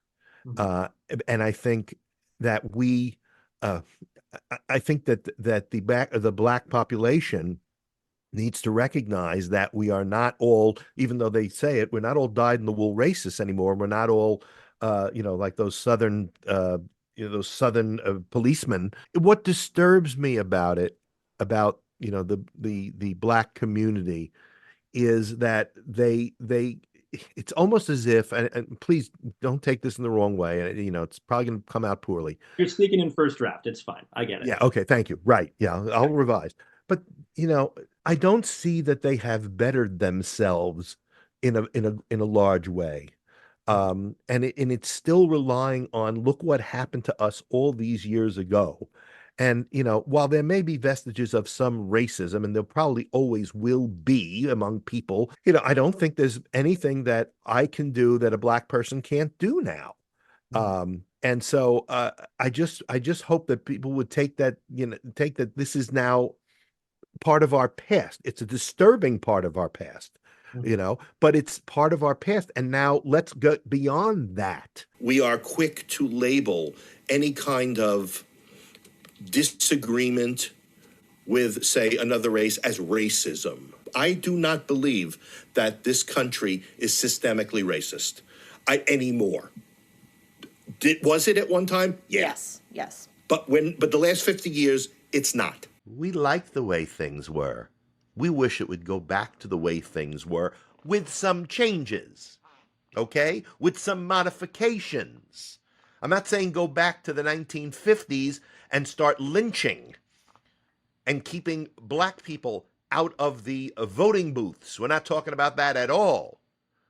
But we are talking about moving forward with a nod to the past. This, in my view, is the true reason the play was programmed at stage right. To all you people out there thinking that things haven't improved for black Americans since the 1960s, here's a play that shows that they have. Here's the proof that systemic injustice was defeated in 1964 by the signing of the Civil Rights Act and has no resonances in the modern day. Thus you have that inane 1619 project, and the idea that institution of slavery was established and grew so that its remnants can be felt today.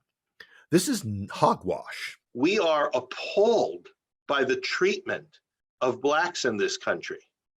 We know what a stain it was on this country. The racism of Jim Crow was a stain on our country, past tense, and since we're no longer living through it, Black Americans need to stop complaining. Or, at the very least, they need to stop complaining in ways that Robert Cooperman can hear. You know, if you're a progressive and you see things you don't like, that's fine. Push back, you know?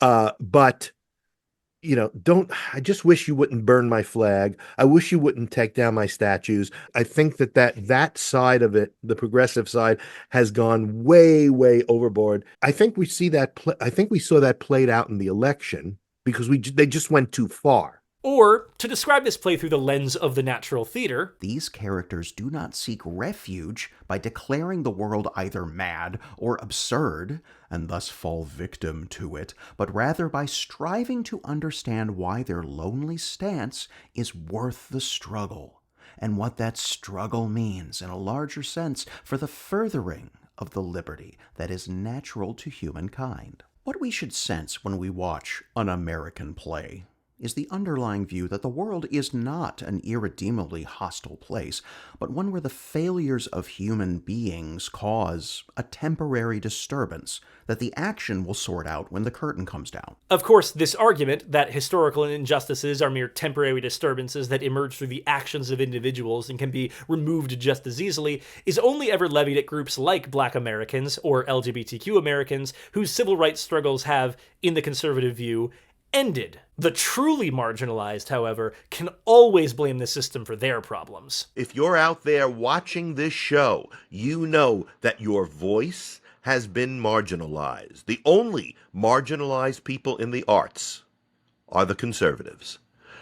We have been marginalized, we have been silenced, we have been pushed to a corner, and we are not going to take it anymore. One theme that repeats across all material related to Stage Right is the company's difficulties in securing grant money, particularly in the last few years. The printout that he has about ways to donate talks about how he didn't get money from the Dublin Arts Council. He mentioned it in the intro, he mentioned it during the talkback. He cannot get over the fact that they don't want to give him money. I hope you've read the essay that I wrote in here about some of the difficulties I have with getting some financial assistance. So if you have any inclination to help Stage Right, we do have a donation box. You know, I apply to an arts council and I spend the entire application saying we're inclusive, we want everybody to join us, we have another point of view, what's wrong with that? And I'm still told that I'm too religious. It's even in the letter that Cooperman placed in the program for the 2025 festival. When Ohio voted to keep abortions legal, a result I was unhappy with, I was told that it was the will of the people, and my side should basically shut up and move on. By that logic, the recent election was the will of the people too, so why don't the opposed similarly shut up and move on? Probably because that's not the American way, but it must be acceptable for all points of view. At present, that doesn't seem to be the case. This was brought uncomfortably closer to home very recently when I found out that the Dublin Arts Council once again rejected my application for grant funding. Despite all I said about being inclusive, welcoming, and community-minded, I was excluded from funding because my proposed theatrical productions focus on political and religious ideologies. Apparently, for 2 years in a row, the Dublin Arts Council wants me to shut up and move on. I'll move forward. I will not shut up. Now, two things about this that I want to point out. First of all, the people handing out arts grants are not obligated to give funding to every project. If the people in charge of the Dublin Arts Council want to reject Stage Right's application, that doesn't inherently mean the company is a victim of bigotry. And deep down, Cooperman knows this. So you've criticized them in the past for targeting you as a conservative and that being, not giving you the money out for that reason. Speaking for the grant proposal, for the grant organizations, could it not be argued that they have the right to support the kind of art that they wish to see? Do you think that anyone is owed money because of what they do? Let me tell you something. They have every right to do that. And I am not denying them their right to do it. What I am saying is but I also have a right to say, I think what you're doing is bad. But just because they have the right to do it doesn't mean it's right. Contrasting this, the second thing I should point out is Cooperman's claim that the comment sheet from the Dublin Arts Council included this incendiary quote. When I can see the comments that I'm here that I am a religious company that is therefore, this was the actual quote, therefore intolerant. Mm-hmm. It's absurd. I think they're wrong, and I think it borders on bigotry.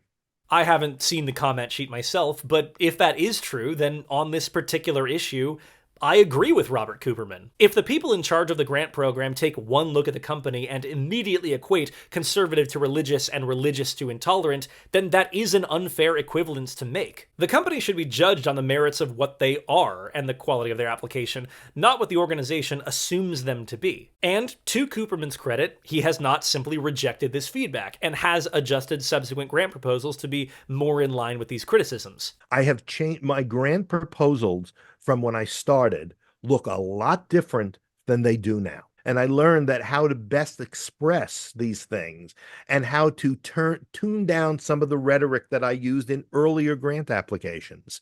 Mm-hmm. So I've learned a lot about that. In some organizations, it still doesn't matter. That's what it seems to me. Of course, that said, if the Dublin Arts Council conducts a holistic review of the company, the themes and messages they promoted, and Cooperman's public statements, and determines that, based on that, they'd rather not fund them, then that is a decision that Stage Right has to just kind of accept. And I am perfectly willing to accept that I haven't done a great job if that's the case. Mm-hmm. But I'm running out of ideas. But where this truly gets into self-victimization is Cooperman's story told on his podcast about applying for a National Endowment for the Arts grant. Following his application getting rejected, Cooperman filed a Freedom of Information Act request to see the comments on his application based on nothing more than a vibe that something didn't feel right. But something told me, something in my head said to me, this can't be all there is. So I asked for a public records request, and they even have on their site a way to get a public records request. And sure enough, on August 26th, I did get their unresponsive response, which was 2 emails, mostly redacted. Attached are the documents responsive to your FOIA, which is Freedom of Information Act request, with minimal redactions. Ha! Panel review and scoring sheets are protected under exemption, blah, blah, blah, blah. The exemption incorporates the deliberative process privilege, which, quote, prevents injury to the quality of agency decisions. So in other words, I cannot get any information about what they said about me and what they scored about me because that's protected. And then I wrote back and I said, this is non-responsive.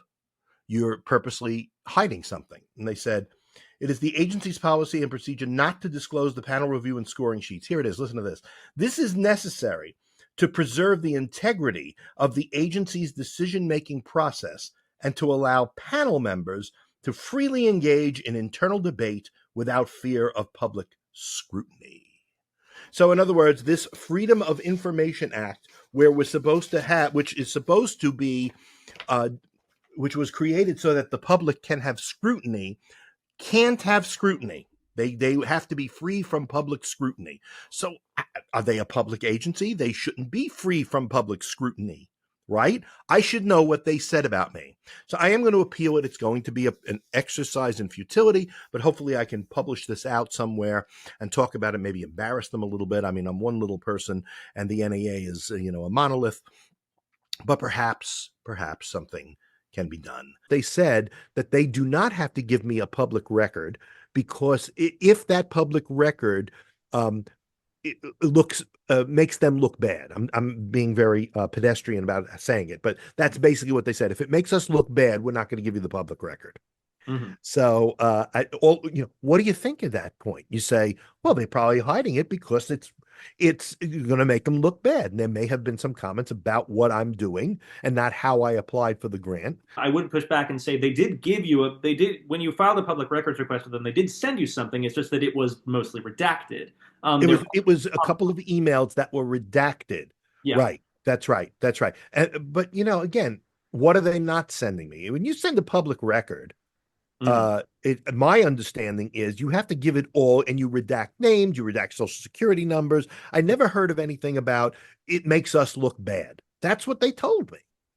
So the words that were used is it will make us look bad. Well, that's my layman's translation of it. Let's put it that way. I apply for a number of grants every year, get turned down a lot. And one of the things they always ask is how many African Americans are you hiring? How many are in your audience? How many Hispanics? How many? I was like, I don't know. It's really I just don't want to do that. I don't want to count colors, count sexuality. I don't count any of it. Just theater people. What does it matter? Yeah, let's actually talk about the diversity element more directly, because that's another sticking point where Stage Right would like more credit. I thought it was the liberals who are so welcoming and accepting to everybody. That's the word on the street. But the real truth is they are not. And I will tell you this, of all the theater companies in Columbus, and there are 30 plus, we are probably the most, if not among the most, welcoming and diverse. Do you get plays from minorities with their conservative view? Or do you find that it's only a certain race that you're getting conservative views from? Julie, I would say that from a playwriting perspective, I'm looking for particular themes, let's just say, and whatever context those themes come in, that's acceptable to me. I have not sought out any particular group, minority for production. When we have a call for plays, we're looking for these criteria, and that's it. Now, from a perspective of performance, we have had extremely diverse performers, and for me, the criteria for working with Stage Right Theatrics is that you love theater. I'm not going to put out a call for plays and say I need people of color to write for me.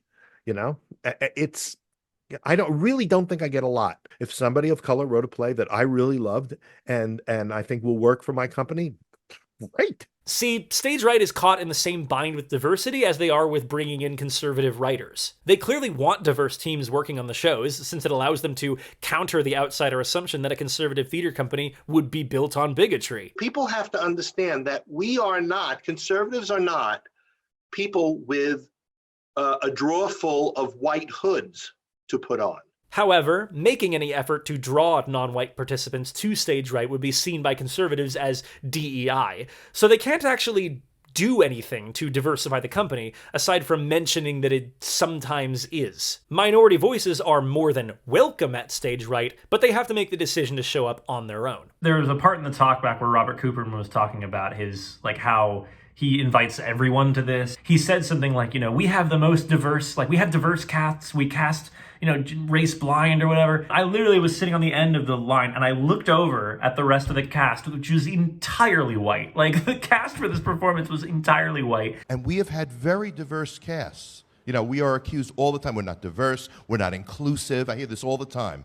And as Cooperman knows well, sometimes when dissenting voices do show up, they end up leaving. Do you know what I'm most happy about this show? What? This show was almost canceled. Right. Because people involved with it realized that Robert is conservative and they quit on him. Yep. But you fought back and you found people to fill those spots, and the Fantastics up and running. I hope a lot of people go. Not to mention, Cooperman himself seems to have no particular desire for racial diversity, except that it's a criticism that gets thrown at his company, prompting him to respond to it. How is the balance between, I don't care about the racial makeup of the company, but also I need to clarify that it is not this particular, hegemonic thing?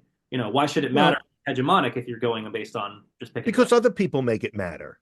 Because I get questions like this. The fact that I mention it is mentioned because people have accused me of things that are not true in terms of who I'm willing to cast. I mean, we're not an all-white male cast. I really don't feel I'm the one who's bringing it up. I'm more reacting to other people asking me about it or accusing me of things. Paraphrasing this, if no one outside of Stage Right had an issue with it being an all-white company, then Cooperman wouldn't care either. Plus, as an aside, some of the non-white participants at Stage Right may not even agree that they represent a diverse voice. I don't identify as black. I'll be honest, black is not a color to me. I know when I went to high school, I had a white lady that was African American. That was my teacher.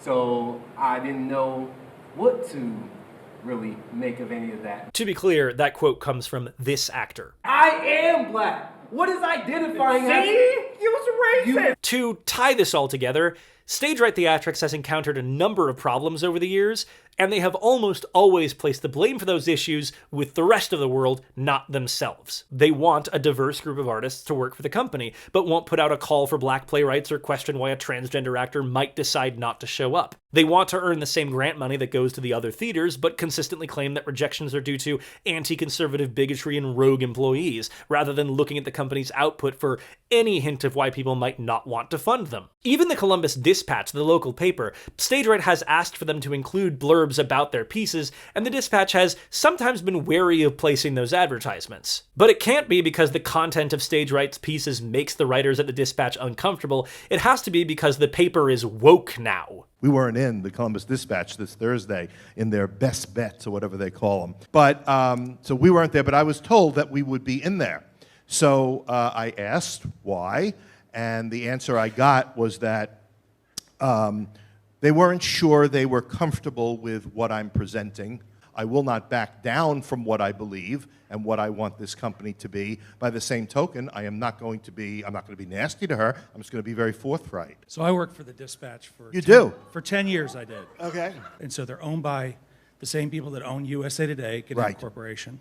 And they're completely woke, and they're not coming back. In my view, this means a play about Stage Right Theatrics would not follow the natural theater. No protagonists ever identify the cause of their suffering as their own actions. The villains are always external, dispensing unfair treatment onto people who have done nothing wrong except speak their truth about how conservatives are unfairly treated. And the end result of this is that you want to yell at the company to pick themselves up, take a hard look in the mirror, and stop blaming others for their plight. What's the point of sitting there and belly aching about it? Take the blame on yourself, Mr. Cooperman. But don't take my word for it. Literally. Those are not my words. They're the words of Robert Cooperman from his podcast criticizing Oliver Anthony's song, Rich Men North of Richmond. Do you remember a song called Rich Men North of Richmond? Yeah, that guy, he got out there with his guitar and he sang this song, and the conservatives went bonkers because this was finally somebody who was saying what we believe. And I have to admit that I was on that bandwagon at first, but I'm not anymore. And it took me not long to stop being on that bandwagon. When I finally listened to the lyrics, I said, wait a minute. He's blaming others for his plight. He doesn't make enough money. Get a different job.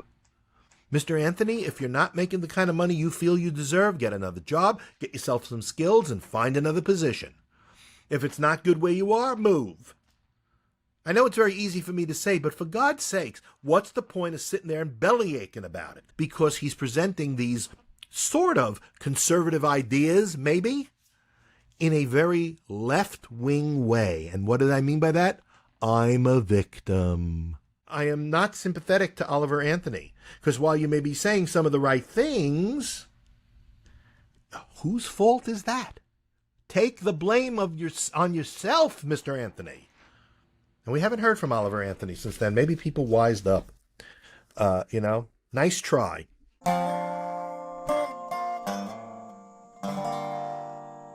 It's at this point, in the face of a theater community that has continued to reject their work, that conservatives will fall back on another argument, one that turns the values of arts leaders back on themselves.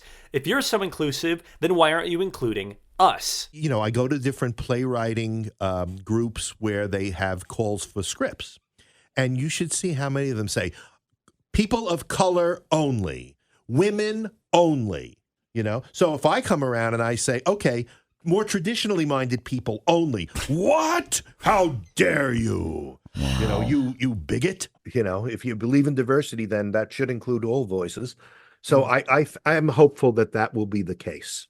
What's interesting about this question is that at heart, it's really two intertwined questions about theater companies' efforts toward inclusivity.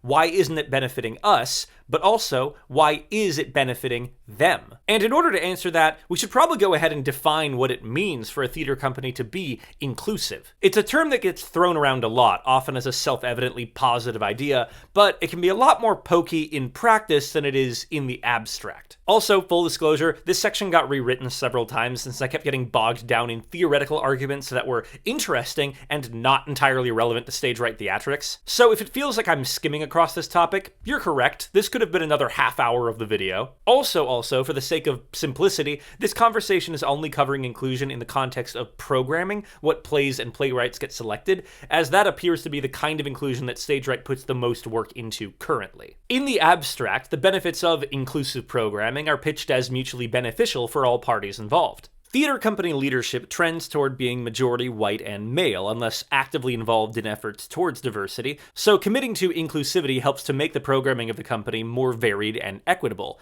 Instead of only programming one particular kind of play, the company can continue to challenge themselves and their audiences to see a wider variety of perspectives on stage. And for the minority artists benefiting from this inclusion, their stories and voices get the benefit of wider audience and more industry support. Even for a playwright who might resent being viewed as a minority writer as opposed to a writer, the truth is that these efforts help underserved voices get heard. In the very beginning, when women were trying to get ahead, they were always like, women only, these things and that. And I was like, no, I don't want to win because I'm a woman. I want to win in the big picture of things. So don't give me special treatment. But, it did help with some things because things were really skewed. I understand that. Of course, in the face of this, the conservative pushback sounds like this. Why would you select a play based on who wrote it instead of how good it is? If these plays are so good, then why don't they resemble the plays in the canon? Well, in brief, no play can be measured as good by any objective standard. Even for classic works that have stood the test of time, it doesn't mean that someone is wrong for not liking them, or preferring modern pieces instead. The problem has been, of course, that the prevailing trend across history has been theater companies with leadership that is overwhelmingly white, male, or both, and the result of this has been the upholding of a particular style of play as good. As you might expect, it's the style favored by playwrights that Cooperman and other conservatives like, 20th century American realists and their successors. And to be clear, if you like these playwrights, great! My goal here is not to say that these playwrights are bad, actually, but rather to say that other playwrights can also be good, actually. Once these canonical playwrights had been established as the standard bearers, their work and their style of work became the measuring stick by which other plays were judged. That didn't mean every playwright had to follow them exactly, but deviations from the norm were seen as just that, deviations. This is an important detail not to miss. Plays did not enter the American theater canon because they were objectively good.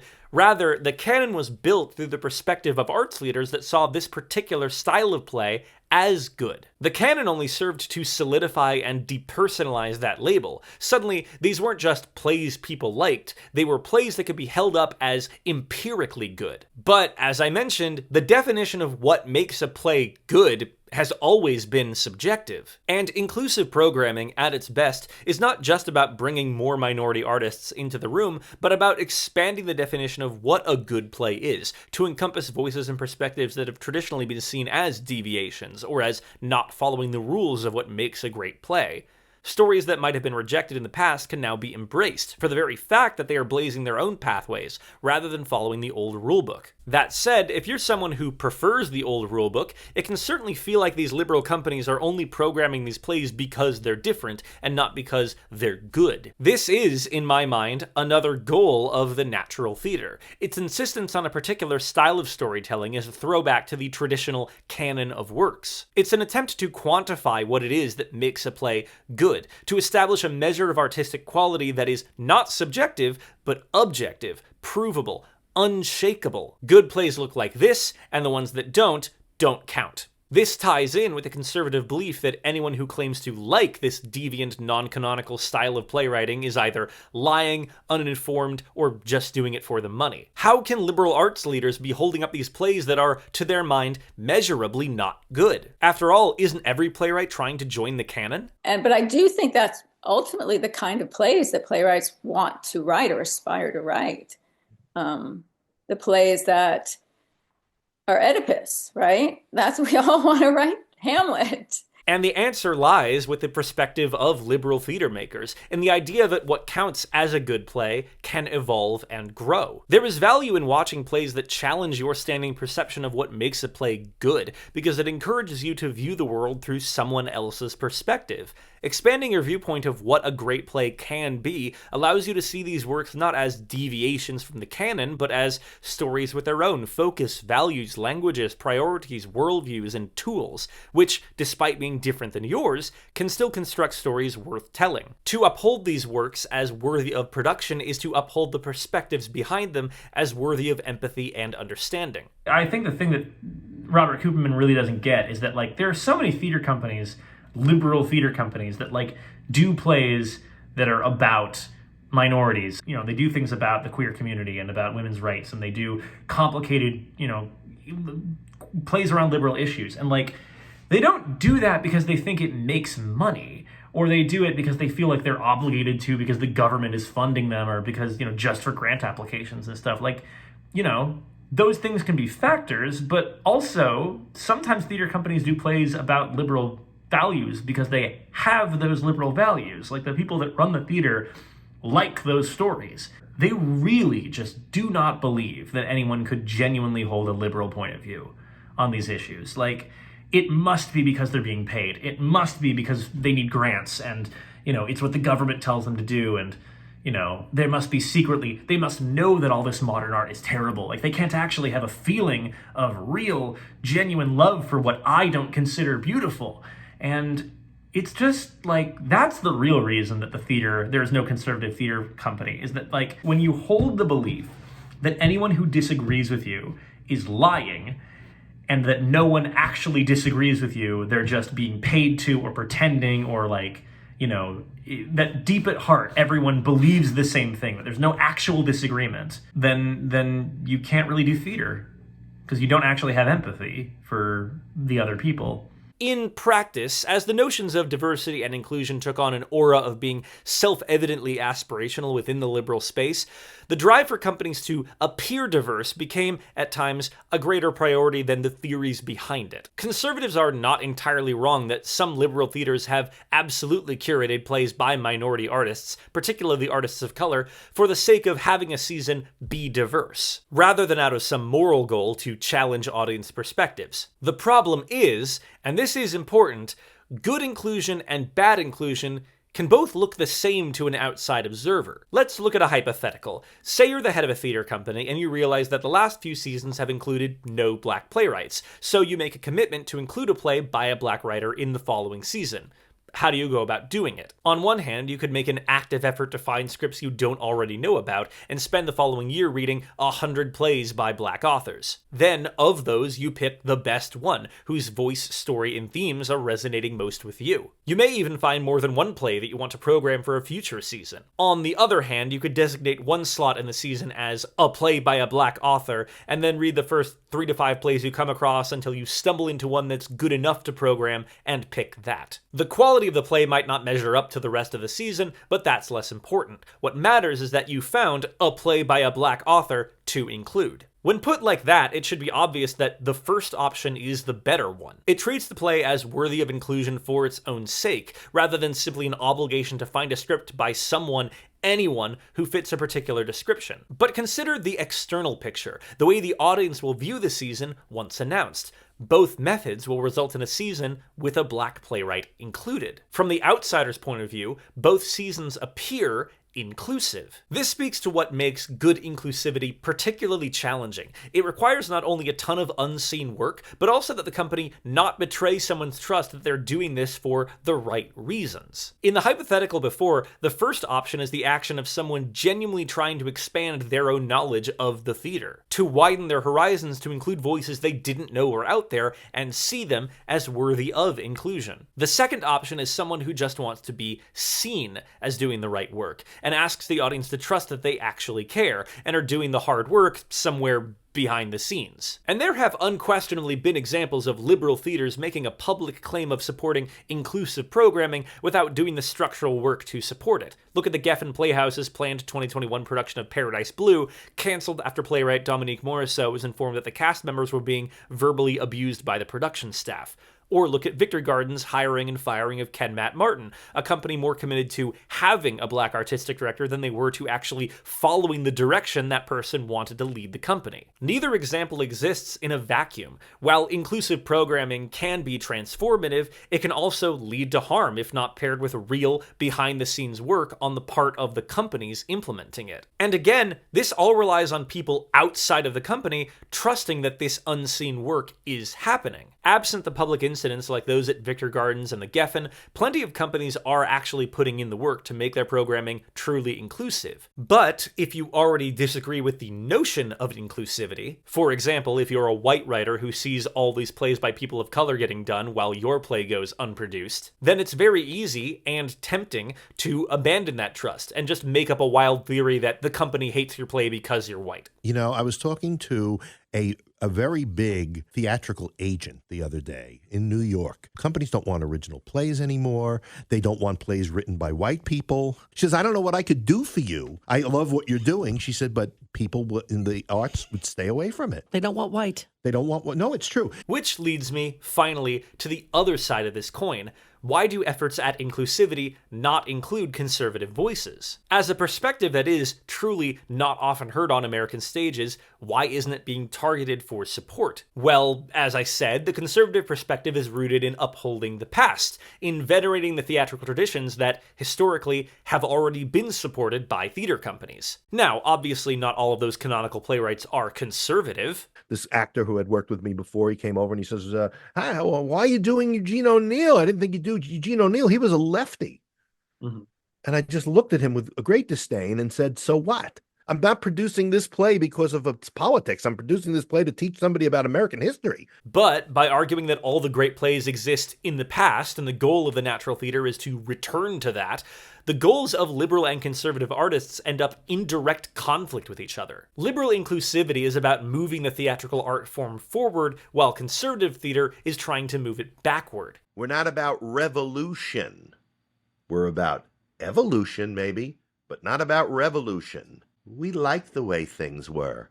But really, the actual conflict isn't just that these plays are regressive in their structure, it's that many of them are also regressive in their content. And despite how much liberal theater artists want to hear from perspectives they don't share, there are still limits to what can be tolerated, where a play might start to offend their values. And of course, to that, up come the complaints from conservative theater artists. How can these liberal theaters refuse to program our plays simply because they disagree with what they're saying? Are liberals only interested in plays they already agree with? I put it to you, liberal American theater, that disagreement does not equal hate. Hey, I never said liberals disagreed with your plays. I'm saying they find them hateful. At the time of that first festival, the one in 2017, the one-day one, right. At that time, did you have the motto "disagreement does not equal hate," or did that come? Yes. And where did that motto come from? Why was it adopted? What's laughably called my mind, because I just felt that when, let's just say, people on my side, when they're pushing back, we're told we are haters. Mm-hmm. And I just said, this is not coming. These pushbacks and these disagreements are not coming from a place of hate. And once you overuse the word, it becomes meaningless anyway. So it's not a place of hate. It's a cultural disagreement, a religious disagreement, or whatever it is, but it's a disagreement. So I just formulated that disagreement does not equal hate. And I use it as a warning. Do you feel that the larger theater community, the larger liberal theater community, as you'd say, like, do you feel that they disagree with your theater company, or do you feel that it's more hate? Being charitable, I would say that it is disagreement, but that disagreement translates into, we don't want anything to do with you. We don't want to work with you. We'll knock you on Facebook. And I just don't practice that. You know, I would say that they probably, they definitely disagree with me, but to ostracize, I think I still won't use the word hate, because I don't think that they hate. I think that but they ostracize and they make fun of me. I agree with you that there is a distinction, but I think that it's different for everybody what the distinction is. Like, well, I mean, I think we have to look first at what people are saying about people like me. You know, that they feel that our disagreements come from, again, from hate. I think a disagreement is something that's built into its definition is something civil. And hate becomes a feeling that is so visceral that it causes you to, kind of lose your senses sometime, and what's my defense? I don't hate you. Yeah, right. It's just absurd. I think disagreement is a very rational thing. I think it's something to be applauded. And I think that our nation was kind of founded on disagreement. The structure of our government is one about negotiation and give and take. It's not about hate. It's about negotiation, give and take. So it's a very difficult thing for me to hear that my disagreement or my other take on issues is just a form of hate. I think that's too visceral, and I think and I think it cheapens the discussion. There is no hate in what I'm doing. On the whole, I don't think liberal theater makers hate conservatives. They may hate conservative policies and some of the louder politicians, but my hope, at least, is that liberals are able to separate the personhood from the perspectives. Indeed, it's the very fact that individuals who hold conservative views can be approachable in some circles and confrontational in others that make it hard to throw around blanket terms like hatred. With that said, while it's possible to debate the moral gray areas of conservative individuals, it's harder to have that kind of mollifying ambiguity for the scripts, which undeniably have certain words printed in them that don't change. When it comes to inclusion, theater companies feel obligated to bring in a variety of perspectives, but only so far as they can tolerate endorsing those perspectives through performance. Despite his claims that the only litmus test for working with stage right theatrics is a love of theater, Robert Cooperman clearly has a particular kind of theater he wants to support, in structure and in message. His commitments to diversity don't extend as far as bringing in plays with liberal messages, despite the fact that he does get sent them every year. We always get a few characters jokesters who send me plays that obviously I'm not going to choose, because I do have very specific criteria for the plays that I choose. And once again, that's fine. Stage Right is not obligated to produce plays with messages that run counter to their values, but neither, it follows, are liberal theater companies. And as much as Stage Right can posture about the differences between disagreement and hate, they have produced more than a few pieces that arguably come right up against that line. I briefly mentioned earlier that Karen House's play, The Effect of a City Council, includes a plot point where an actress is denied a lead role, losing out to a transgender woman. Her name is Veronica. No, it's really not. This thread of the play is hardly central to the story, but aside from the director's single instance of correcting the name, the play makes no effort to ever interrogate or challenge this perspective. In fact, the play doubles down, having the actress further cite that this trans actress could not possibly be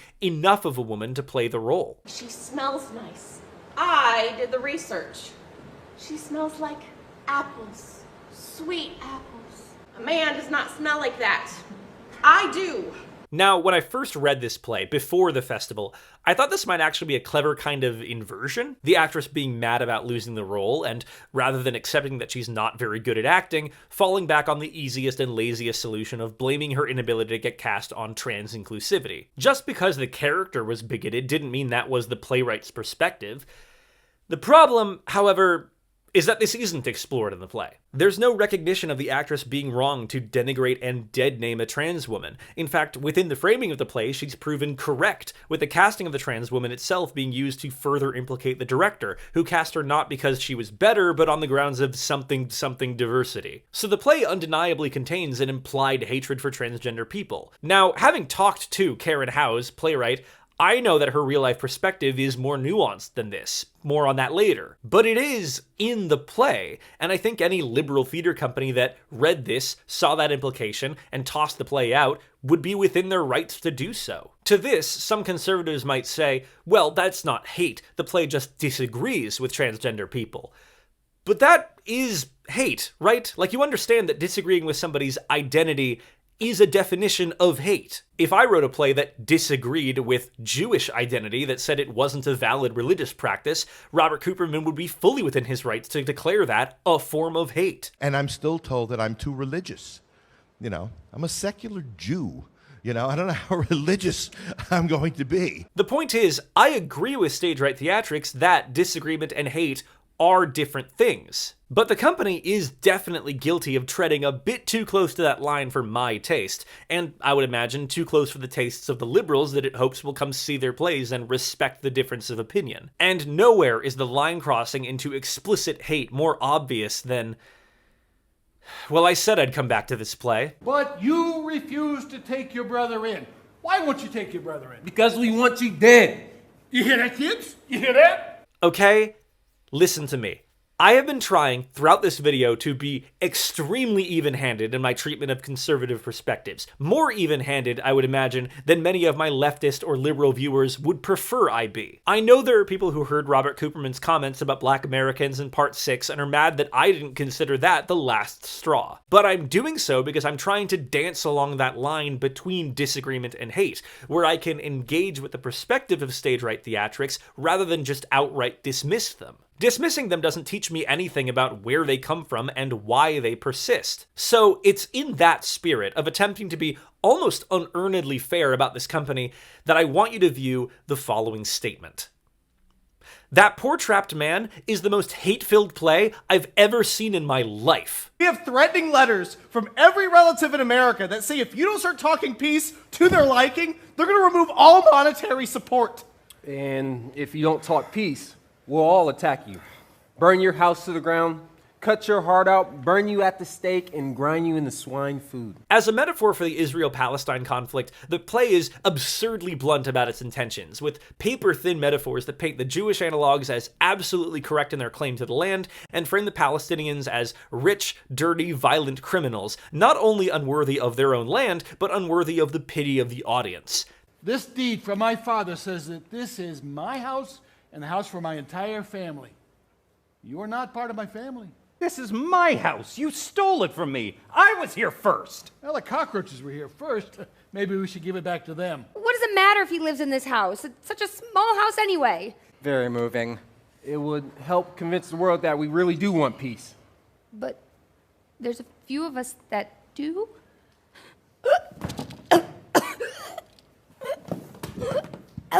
There's no discussion in the play, no perspective that contradicts or complicates this. In the viewpoint of the play and its author, the Jews are the God-given owners of the land, and every single Palestinian wants nothing more than to see every Jew violently removed. From the river to the sea, what does that mean? That thing they chant. It just means that's going to be Judenrein. We're going to kill all the Jewish people that are there. They could have had their country a long time ago.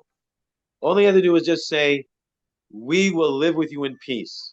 But they don't want that. They want the Jews dead. That's what they really want. You might think I'm exaggerating here. Surely there must be some nuance to this. It can't be that the play actually argues that every single Palestinian is irredeemably evil. And luckily, when I asked Robert Cooperman about this, he assured me that the play didn't indict all Palestinians. Look, again, my background is telling me that these are butchers. I am not going to sit and try and understand them. I just want these terrorists. I'm not saying the Palestinian people. Okay, I think they are victimized by groups like Hamas.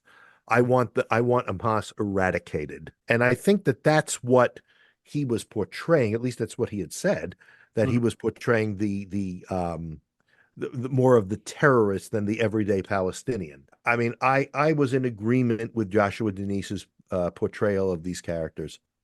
So I had no issue with it. Do you think that that portrayal is an expression of disagreement with them, or is it an expression of hate? I'll still go with disagreement. To be clear, this does not negate the fact that the play is rooted in hate. It just redirects the target of that hatred towards only the leaders of Hamas, not the regular people living in Palestine. There's just one problem with that answer. I asked playwright Joshua Denise the same question. And if you don't want to hear some weapons-grade xenophobia, jump to this timecode now. Here we go! Do you draw a distinction then between you know, because you talk about in Palestine, there's there's the leaders, but then there's also the people as well. Do you draw a distinction between disagreement and hate for the leaders versus the just the normal? I'm going to tell you something. I'm going to tell you something. I did not look at the films that they put out of what they did to the Jewish people on October 7th. But I want you to understand something, that while they were doing what they were doing, Palestinians that were not Hamas were around them watching, laughing, and cheering. In Nazi Germany, not all Germans were part of the Nazi party, but they all were in agreement of what they were doing to the Jewish people. The Palestinians that are not part of Hamas is because they don't agree with Hamas's how they treat them. But what Hamas does to the Jewish people, they're 100% in line with. The Palestinians hate the Jewish people with the epitome of what hatred is, with a hatred you can't even imagine. The Palestinians believe that in trying to kill Jewish people, if you are killed, then you go to heaven. So you see, it's a difference. In the process of murdering, if I get killed, then I go straight to the highest levels of heaven. The Palestinians, from the time from birth, are being trained by their parents, by their society, that the greatest thing to do is to kill Jewish people. No, I don't draw a distinction. Okay, stop. Stop this. Can we just... This is hate, right? Like, this is just unequivocally hatred. Like, put aside your own opinions on the conflict in Gaza and view this answer through the lens of Stage Right's motto. Disagreement does not equal hate. This is not a play built on disagreement. This is a play built on hate. This is bigotry. And for Stage Right Theatrics to have produced this play, fully endorsing it, and held a talkback where Cooperman doubled down hard on why it's so correct. So anyway, so he sent me this play, and I was just blown away because, first of all, I thought it was very, very well written and very funny. That's how I just absolutely thought this had to be done, because I felt that it was presenting a point of view of this issue that you don't often see. You're not going to see it in theater, and probably not as much in the mainstream media. Like, that should be the end of the video, right? Like, that should be all you need to hear. You hear conservative theater, you look them up, you find that poor trapped man still linked on their website, and you know all you need to know to write them off. Maybe that's what the staff of the Dublin Arts Council did. It's almost certainly what I would do if I were not dogmatically committed to seeing this conversation through to the end, so let's keep going. I am completely trapped. Please, God, please, Father, help. Please do not abandon me. Okay, back to the regular tone of voice. As I mentioned way back in part 2, Robert Cooperman's argument against the liberal theater of misery is somewhat lacking for examples, aside from Sorkin's Mockingbird, Next to Normal, and I guess the final scene of The Drowsy Chaperone. But in responding to my request for more examples, Cooperman said perhaps the most useful piece of information in order to explain why the company is the way it is. I follow what's produced in New York as much as I can. Mm-hmm. And usually I don't, the problem is I don't have a lot of time, and that's a terrible excuse, but I just don't have a lot of time to do that. Maybe when I retire, I can do it a little bit better. As far as getting scripts, the only way that happens is when I either call for scripts or people find out about my company and they send me scripts. It was a small admission, but it carried a lot of weight for me. It reminded me once again how isolated Stage Right Theatrics is from the rest of the country. And I don't just mean physically, though it is a bit of a trek to get to. I'm talking about how ideologically separate it is from everything else. While Stage Right performs in Dublin, Ohio, it may be more accurate to say that it operates in a much more abstract place, the zone of conservative thought. I'm going to play a couple of clips here. Firstly, from Cooperman's own Stage Right podcast, where he talks with himself about conservative ideology, and then from my interview with him, where I asked him to clarify what he was saying. So that leads me to the article I wanted to talk to you about, and that's called What the Right Gets Wrong About Art by Roger Kimball.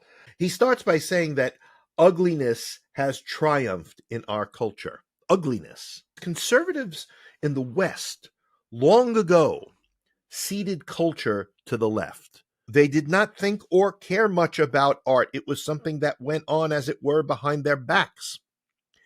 But then one day they woke up and found the art world and even the formerly staid world of museums was awash in sexualized garbage, postmodern inanity, and race worship. Until the advent of modernism, art aimed to please by allowing us to experience beauty and also to force us to reflect on ourselves. In our time, most art is not only bad, but also dishonest, a form of therapy or political grumbling masquerading as art.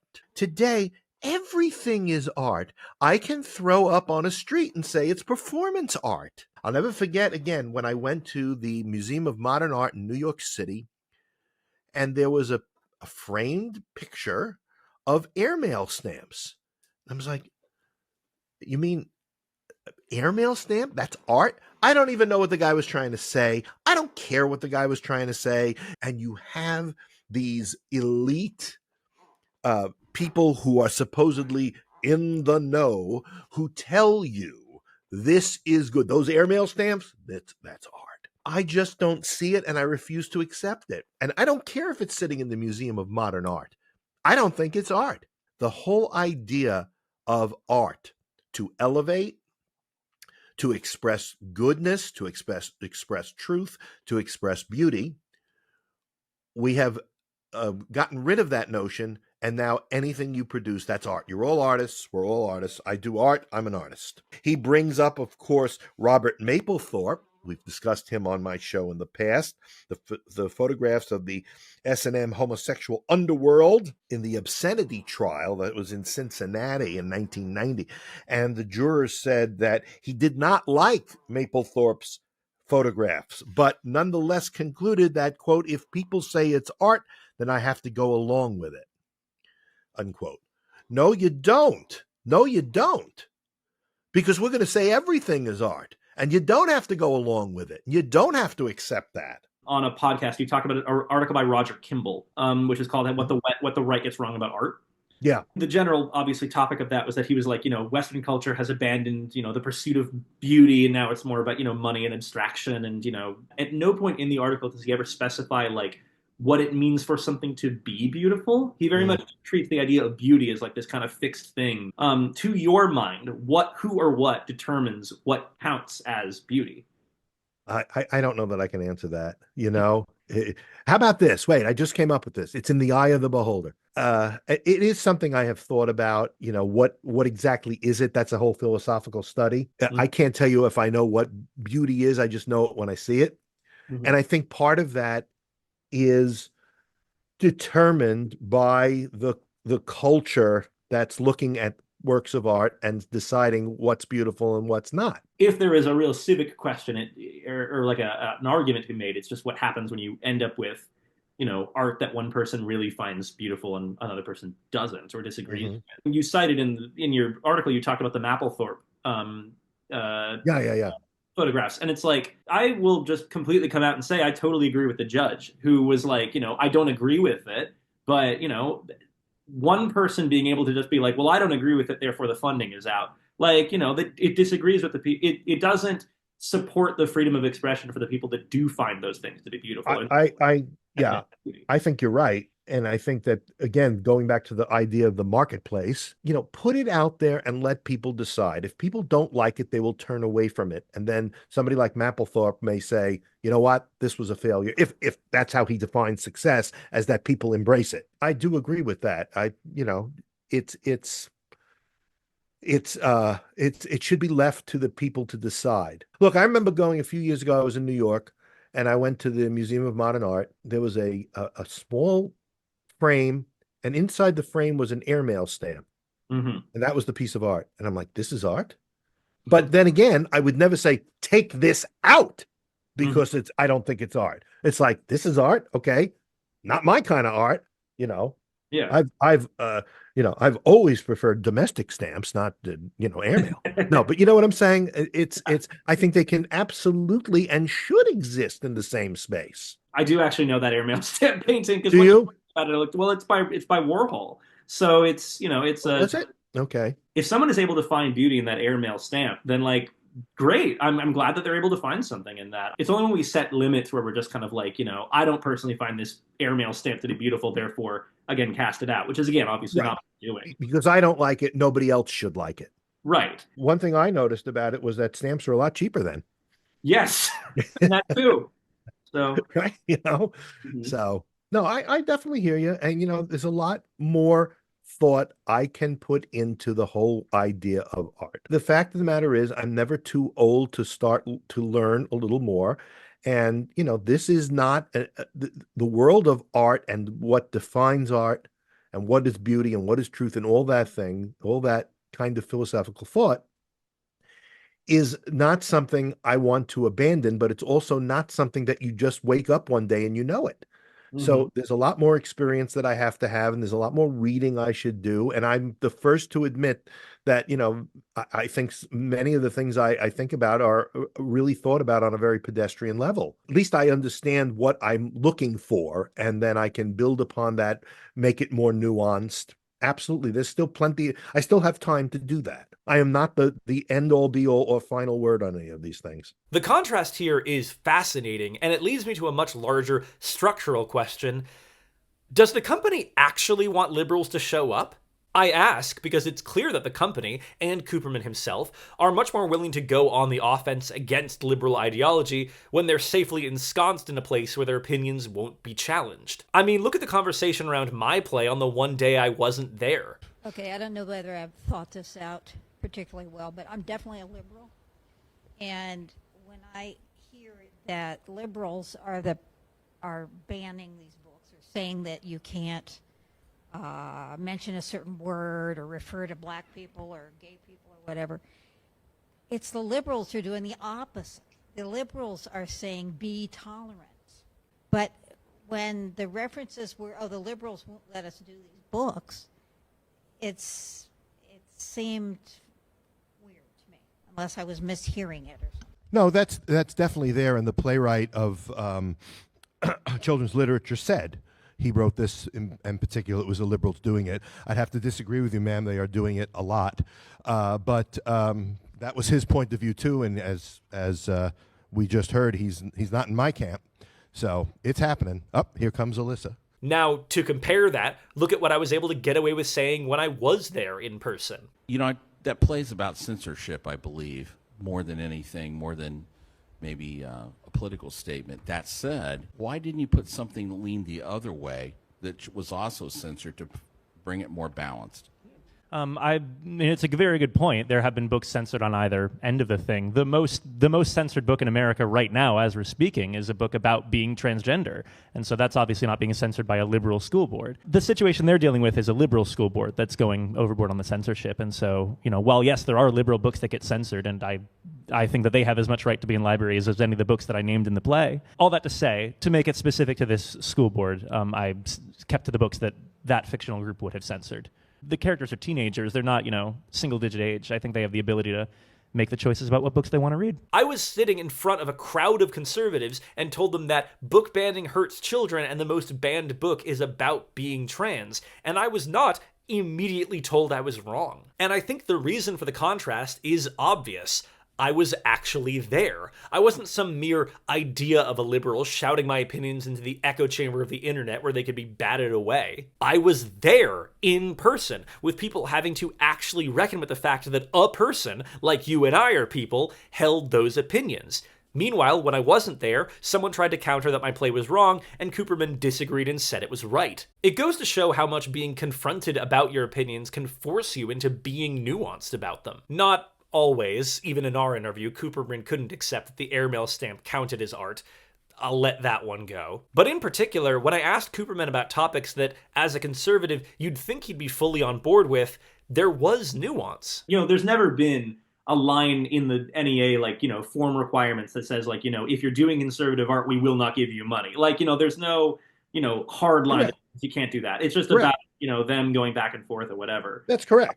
New guidelines, the ones that have dropped recently because there was this new executive order, the NEA has now spelled out and said, there are certain kinds of stories and, programs that are supporting DEI that we will not support. I've been interested in this conversation because I agree with you.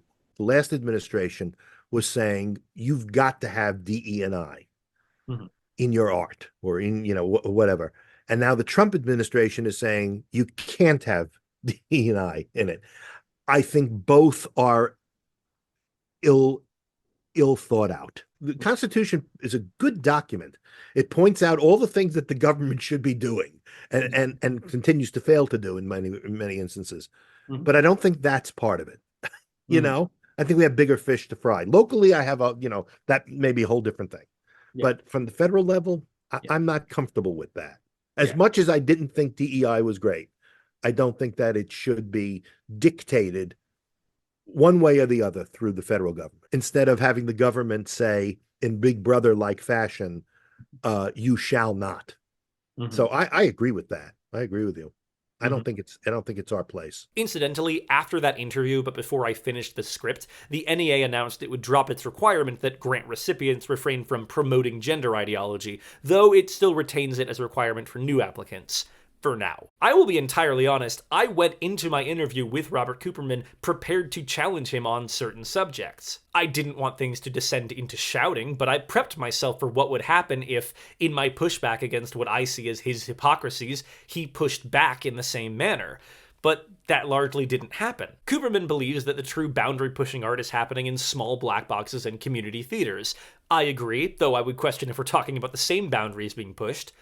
We both appreciate that more pro-shot recordings of theater are happening, making productions available to people without the means to get to a major city, even if they can't fully capture the experience. I will even co-sign on his answer for why Stage Right Theatrics is, of all things, a theater company. I think part of it is that the medium of theater is rooted in religion and is a communal thing. You have this community experience, and I think that's a very healthy place to present ideas and then, kind of work them out. Again, maybe I can appreciate what they're trying to say, even if I don't agree with it. Maybe there are pieces that I do agree with, and I haven't really thought about that yet. So I think theater is the perfect venue for that. If I want to produce something that is conservative, I want to do it in the theater because that's the only way we can get the ideas out communally. It's not like a movie where, I can release it on screens all across the country and everybody can talk about it. But then again, it's not like a movie because it's not communal. If you're asking me why theater is the best form for this, I think it's the only form for it. The issue, however, with this utopian ideal of me and Robert Cooperman bonding over our similarities and letting our differences go is that he doesn't spend most of his time on Zoom calls with liberals. He spends a lot of it surrounded by the right-leaning audience of Stage Right Theatrics, and a not insignificant amount of time on conservative podcasts. If you really peel back the onion on global warming, it's about putting money in people's pockets. Absolutely. And even if the Earth is warming a little, this has happened over the millennia. The Earth has warmed, the Earth has cooled. This is not something we should be spending a lot of time on, in my always humble opinion. There are people in this world, religious people in particular, who don't accept homosexuality. And that doesn't make them phobic about anything, nor does it make them going to go out and kill homosexuals. What it does is they basically are saying, my religious beliefs do not jibe with that lifestyle. Now, does Trump say stuff he shouldn't? Yes. He's normally onto something, though. He's That's normally right. right. Yeah, if you dig through it. He's getting a lot of criticism right after the plane crash at Reagan National when the helicopter ran into the plane. Yeah. He immediately called out DEI hiring policies at the air traffic control and some other things. Right. And people said, well, that's way too early. You can't do that. However, he's on to something. He's right. And maybe a little early to say it, but he was on to something. Well, he probably also knows more about it than you and I do. No doubt. So he's definitely on to something. And it may be a little bit because he knows something as well. Hearing all this, in comparison to the version of Cooperman that I interviewed, I'm left wondering, Which one is the real version of him? Is he his truest self when he's carefully stating the Constitution's lack of language around arts funding, or when he's hanging with the bros and arguing that maybe it's right to claim DEI hiring caused a plane crash? Does it matter whether he tolerates my liberal ideologies if he also tolerates Joshua Denise's support for what sounds a lot like ethnic cleansing? See, I agree entirely with the point about theater being an enterprise that is uniquely suited to bring people together and to foster community building that helps us to see each other as people rather than as perspectives. And I fully support the notion that theater should challenge us, force us to look at perspectives we don't agree with, or hold a mirror up to the beliefs we already hold and make us question them. That's what great theater can do. It's what all great art can do. And that's just not happening at Stage Right. And what we once had, look, I'm going to say it. I don't care if I get hate mail. I'd love it, actually. What we once had was good. What we once had was true. Now what do we have? The main problem with conservatives calling for a civil discussion is that in order for a discussion to be civil, the civility has to go both ways. If I'd come into the interview with Cooperman, or any of the playwrights, believing that my own perspective was 100% correct, with the goal of simply dunking on these ignorant bumpkins with facts and logic, I would have come across like a condescending jerk. And similarly, if one of the interviewees had come in unwilling to engage with my questions and instead answered everything with unerring certainty of their own correctness, they would have made themselves look pretty bad. However, on a structural level, Stage Right Theatrics is basically set up to shelter its conservative audience from criticism. They can claim they want liberals to show up and admire a different perspective, but conservatives aren't being challenged by the plays. In fact, the plays exist to do perhaps the exact opposite of challenge. They exist to reconfirm, to reassure, to comfort, to double down. In the face of a liberal theater world that tells you, a conservative, that you are the aggressor and the powerful, here is a safe space you can go to that tells you stories that communicate what you already knew but may have begun to doubt. The most marginalized voice in America is the conservative voice, and you don't have anything new to learn. As Cooperman himself says when he's criticized for not being inclusive enough. See, this is what I don't understand. Among many things I don't understand. Why do I have to change my tactics to be more inclusive? How about those on the left, which is the vast majority of people in the arts? How about they change their tactics and meet me halfway? How about that? Robert, he said it in one of the interviews where he was like, I want them to meet me halfway, but I want them to come to me. And that's not anything, Robert. Like, that doesn't mean anything.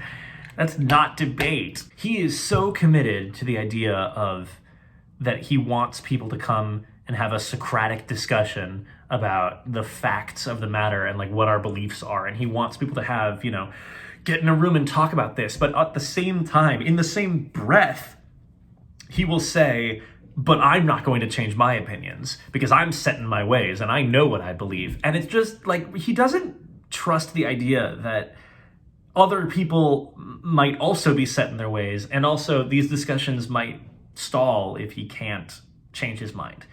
And it's hard to know what to make of that. This, in brief, is the currently unfixable problem at the heart of Stage Right Theatrics. The company is certain in its beliefs and unwilling to bend. Liberals, looking at the company's aggressively conservative branding and smears at the rest of the liberal theater, draw the conclusion that the company has nothing worthwhile to teach them and turn away from it. As much as Stage Right might pay lip service to wanting liberals to show up, they make no effort to actually invite them in. The resulting audiences are disproportionately, almost exclusively, comprised of people who already agree with each other. The company may have been formed to foster dialogue in person, but it turns into yet another conservative echo chamber, reiterating the same points. And before the company says that maybe things would be better if the liberals would actually show up for once, I will remind you that opening a door is one thing, making a space that people want to enter is another. Plus,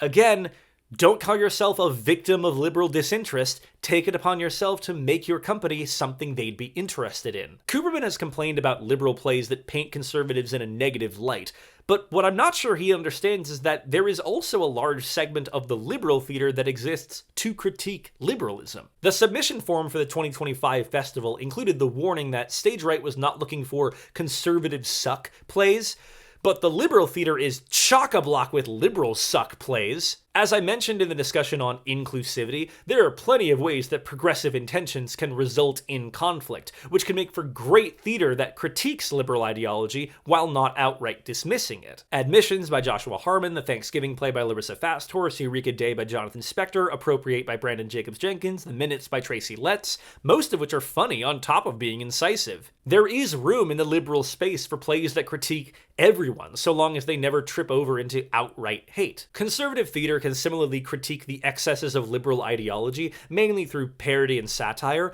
but conservative plays cannot challenge conservative ideology. If the main role that theater serves for the audience at stage Right Theatrics is to reassure them that the world can be understood in simple terms of us versus them, the people who are right versus the liberals who are wrong, then conservatives cannot be meaningfully critiqued. Introducing nuance into that conversation, the possibility that the conservatives are wrong, that maybe the systems of power are not entirely equitable, that perhaps the American Democratic Republic is not the most perfect government structure in world history, would go against the purpose of the company. I believe that this country is exceptional, and exceptional in the way based on how we were founded. And I feel that it is right. I feel that it is true. And I feel that regardless of what's going on in the world and you know, groups that do not appreciate that and want to eradicate Western culture, I do believe that this is the last great hope for mankind. On the Stage Right podcast, Cooperman compares the company to prior examples of theatrical iconoclasts. We are no different than groundbreaking theater practitioners like Uphold and Brecht. I love saying his name, Bertolt Brecht. Albeit from a decidedly different political, if you will, point of view. Of course, this falls completely flat when you consider that Artaud and Brecht were not just liberals, they were creating theater in direct opposition to systems of power. Theater of the oppressed and the alienation effect came from the desire to use theater as a tool to incite a revolution. The natural theater, with its defenses of tradition and stories that see all conflict as temporary disturbances that can be sorted out by returning to stasis, is not the vanguard of a new theatrical movement. It is a throwback, a demand to return to an imagined past when all the plays made sense and had heroes that looked and acted like we expect heroes to look and act. The thing is, defining conservative theater in this way, as a movement of art that serves to comfort and reassure the audience, allows us to loop a lot more companies under the umbrella of conservative theater than just Stage Right. As I talked about in my video on the nonsense musicals from 2 years ago, that really was 2 years ago. Wow, time is a flat circle. Okay. There are plenty of small community theaters that are operating perfectly fine in isolation from the major urban centers, and notably beyond the reach of liberal censors who would critique them for jokes at the expense of minority interests. To reiterate, if you can build an audience who all agree with you on what counts as funny, you can make whatever joke you want. Similarly, if you build an audience who are all in agreement that, for example, conservative books are the ones being banned by liberals, then that becomes the truth within that theater, a truth determined not by facts, but by collective consensus. But the truth is that, yeah, there are conservative theaters out there. They just don't brand themselves in the same way. They're honestly more insidious in the sense that they're just theater companies that frame themselves as normal theater companies, but also then they will, you know, not do shows like The Prom or Kinky Boots or Fun Home or you know, they'll never do an August Wilson play, or there's just certain pieces they won't do because they don't conform with what would be safe for audiences to see. Safe is another thing that a lot of theaters throw around as a term, or for all audiences or for a general audience. Like, there's other terms you can use to give your theater the veneer of being very conservative in its selections, both lowercase c conservative and uppercase c conservative in their selections. The problem, of course, as also mentioned in the nonsense video, is that you can't hold that room together forever. And with Stage Right specifically courting liberals to come into the space and break it, you always run the risk that someone from the real world will speak up with their inconvenient facts about how it's actually conservatives that are banning books, not liberals. The most censored book in America right now, as we're speaking, is a book about being transgender. And so that's obviously not being censored by a liberal school board. At which point, you either have to admit that you're wrong or reassert that you aren't. And we've already seen what path Cooperman tends to take. In one of the other talkbacks from, I think, last year, there was somebody that basically called that out and said, one of the audience members that called that out and said, like, why do you think that every theater is liberal? What about other community theaters? And Robert kind of pushed that aside at the time and was just like, no, like, of course theater's all liberal. We're the only one. Reimagine all the people defunding the police. My other question was on the second film. Was that depicting how we are or how we were? How we are. Okay, you see that going on now? Yeah, absolutely. Okay, because I saw it going on in the 60s. Well, when I made the film, it was absolutely going on. What year was that? 2 years ago? 2 years ago? Yep. Okay. It still goes on today, but And like not I said, to the extent that it I grew up during the 60s when that was much more... Well, I've read a lot of commentary that said the 60s were worse. Right, but I would imagine you could walk into many cities these days and you wouldn't see the police getting beat up. Shouldn't you be promoting what's good? I believe that it's important to point out what bothers some people in the culture. You see, the film didn't show me what was bothering people. It showed me the results of what was going on. Well, it showed me fires. It showed me dragging a statue.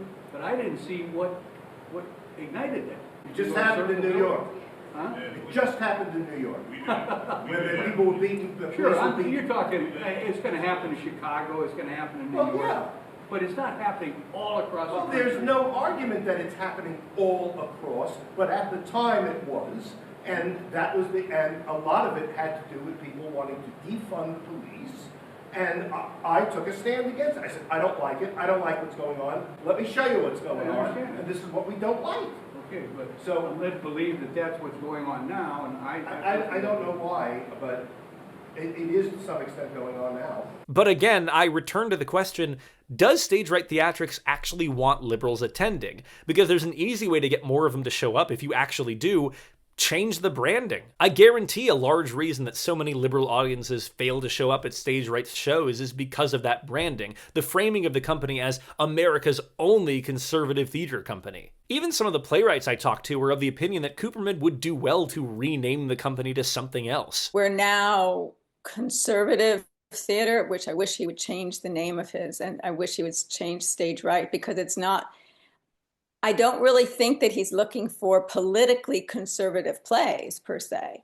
He's looking for an ideology that represents sort of old school theater, which is like the human condition, which is what all theater should be about. When I asked Cooperman about this, he admitted to considering a change, but ended up sticking with the current name. We started as the Conservative Theater Festival. We no longer call it that. And that was a big debate. Some of the people who were proponents of what I was doing, and some said, you must keep that in there. And others said, why are you pushing that? And I agreed with the ones who said, why are you pushing that? But, I do stand for something.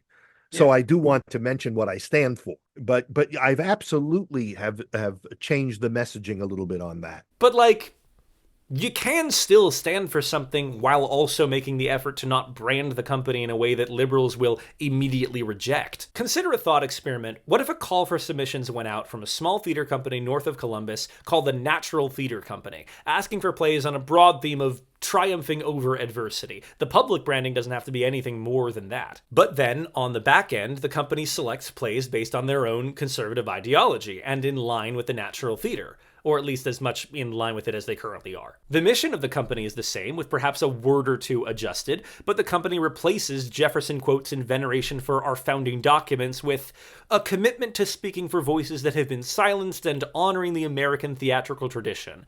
How would that affect how people view it?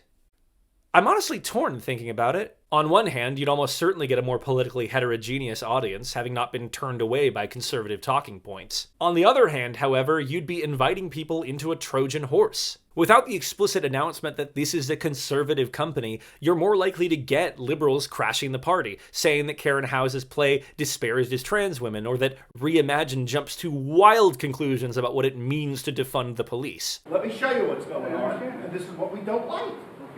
As a liberal, I came out to Stage Right Theatrics hoping to learn more about the company and question my own views. But while the effort certainly did challenge my own opinions about who the theater should be for, and how a company's relationship to its audience can affect what stories are told there, I didn't find much to appreciate about the conservative perspectives at this conservative theater company. I didn't see anything in the festival or online that told me anything that conservatives think about themselves, except for that they are better than liberals for self-evident reasons. In short, if Robert Cooperman really does want liberals to show up and appreciate the different perspective, it needs to be a perspective worth appreciating. And a perspective rooted in falsehood, victimization, and truly titanic levels of self-interest is not one that liberals have to go to Dublin to see. That's the version of conservative thinking they already know. Look, I also live in an ideological bubble, as I've mentioned. I grew up in a blue city, I moved to another blue city, and I work in the arts. Part of my desire to look into Stage Right was my wonder at how the company could hold opinions contrary to every other theater I had known. And taking Cooperman's advice, I wanted to step outside of my own bubble and listen to their voices, even as I disagreed with them. And having done so, I can say this. I do empathize with conservatives who feel isolated and locked out from the larger theater community, who feel like the messages and perspectives they care about aren't being supported. Being rejected over and over again does suck. Being told that your art doesn't matter feels bad. But I cannot appreciate the messages and perspectives at the heart of those plays, as they provided me with no further insight into the conservative mind, besides their own desire to dig their heels in further and not learn anything more than what they already know to be true. And to the conservatives who say that the liberal theater world does exactly the same thing, no, it does not. And to my credit, I know a lot more about the liberal theater world than they appear to.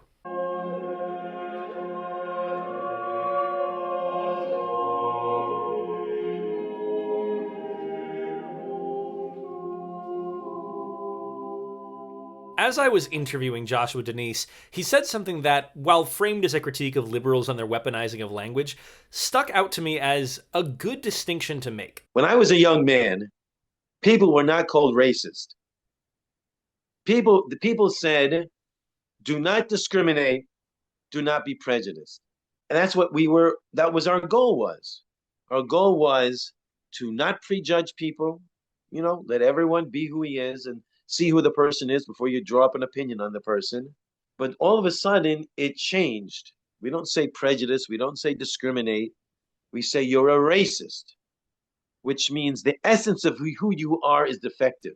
And other than that, it's systemic racism, which means no matter what you do, you cannot change the fact that you're a racist. And the thing is, in society, disagreement does equal hate. Resist your impulse to immediately reject this, and consider the idea at the center of it. Racism is something you do, not something you are. More to the point, racism is something that someone keeps doing if they're not actively attempting to stop. And it's also something you can catch yourself doing, that you can make an effort to excise from yourself. No one is going to become 100% pure. Plenty of biases are ingrained in ways we can't even notice, but it's a series of actions that you either continue to do or try to stop doing. It put me in mind of another quote, often bandied about in liberal spheres when a famous person gets cancelled. It's the Maya Angelou quote, "When someone shows you who they are, believe them the first time." It's a quote that, if I'm being honest, I'm of two minds about. The central idea behind it is about holding people accountable for their past actions. If someone is the cause of harm and then acts like they would never do that, we should remember that they were that kind of person, at least in the past. This doesn't mean they can't work on themselves and become better, but their past history shouldn't be ignored. However, the alternative reading of the quote, the one that's become increasingly popular in liberal spheres,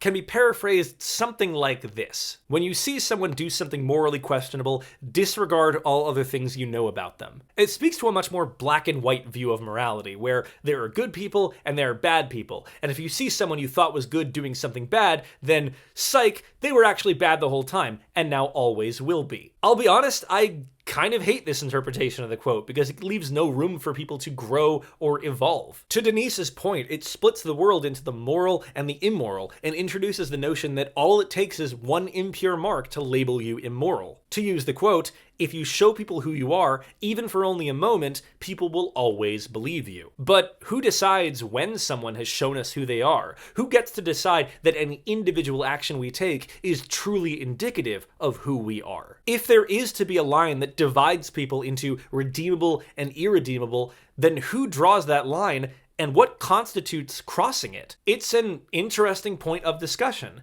one that was explored, ironically enough, by conservative playwright David Mamet in his 1992 play, Oleana. And it's a question that's of particular interest to me, so much so, in fact, that I wrote my own theatrical piece interrogating it and engaging with Mamet's answer to the question in my own play called New Oleana. My answer, not to spoil things, is that the responsibility ultimately lies with each of us to draw the line. There is no objective measure of when someone has crossed over from salvageable to damned. Perhaps the thing that infuriates conservatives the most about liberals, the thing that Denise is railing against in that interview, is the tendency of liberals to see conservatives as already beyond that moral event horizon at the outset. It's reflected in the members of the Dublin Arts Council allegedly equating conservative with religious with intolerant. It's there in the comments that Cooperman gets from people who have never attended Stage Right but assume it must be a pro-Trump cesspool. It's seen in the Columbus-based theater companies that look askance at any actor who has a credit from Stage Right on their resume. As a viewer of this video, you've been watching a version of this company and its associated artists mediated through the lens of my discussion of them.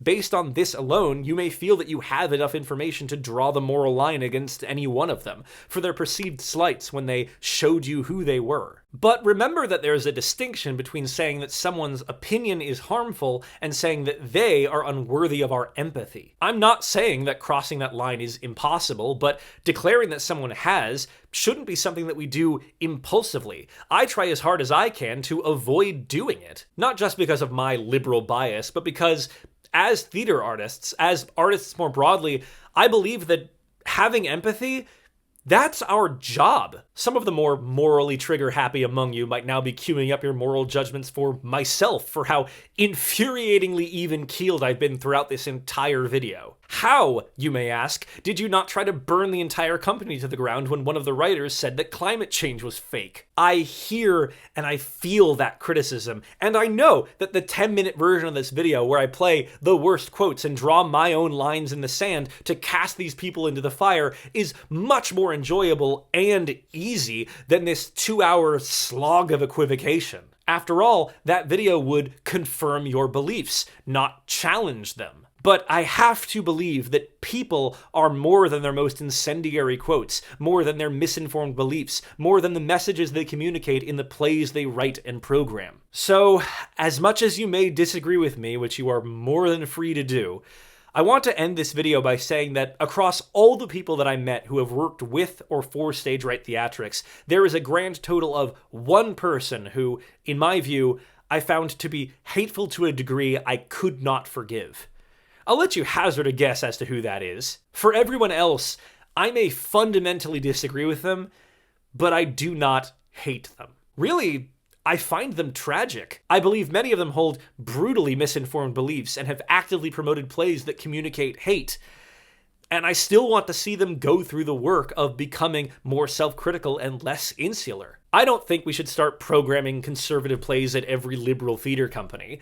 But I do think that we, in the liberal elite, should at least be willing to not write conservatives off at first glance. After all, that's the version of liberal thinking that they already know. Karen Howes is a great example of this. In our interview, we got into a long conversation about transgender people completely outside the scope of her play. I'm not playing the clips from it because I agreed it was off the record, but I can say it was a more measured conversation than I expected based on the play she wrote. Ultimately, we were able to agree on moral grounds while disagreeing on political ones. We both agreed that transgender people are valid and should be allowed to exist without interference, while disagreeing on how much the state should compel teachers to use a person's preferred name and pronouns. I'm obviously of the more liberal perspective on this, and I understand that the topic of the government mandating certain speech is a subject that people might reflexively have some resistance to. I might also advise these people to see supporting transgender students in schools as a moral issue, not a political one, but I only had 2 hours to talk. Contrasting this, Joshua Denise said that all transgender people should be barred from public because increased acceptance of transgender adults is a slippery slope that leads to the government mandating that all parents mutilate their sons' genitals if they so much as put on lipstick.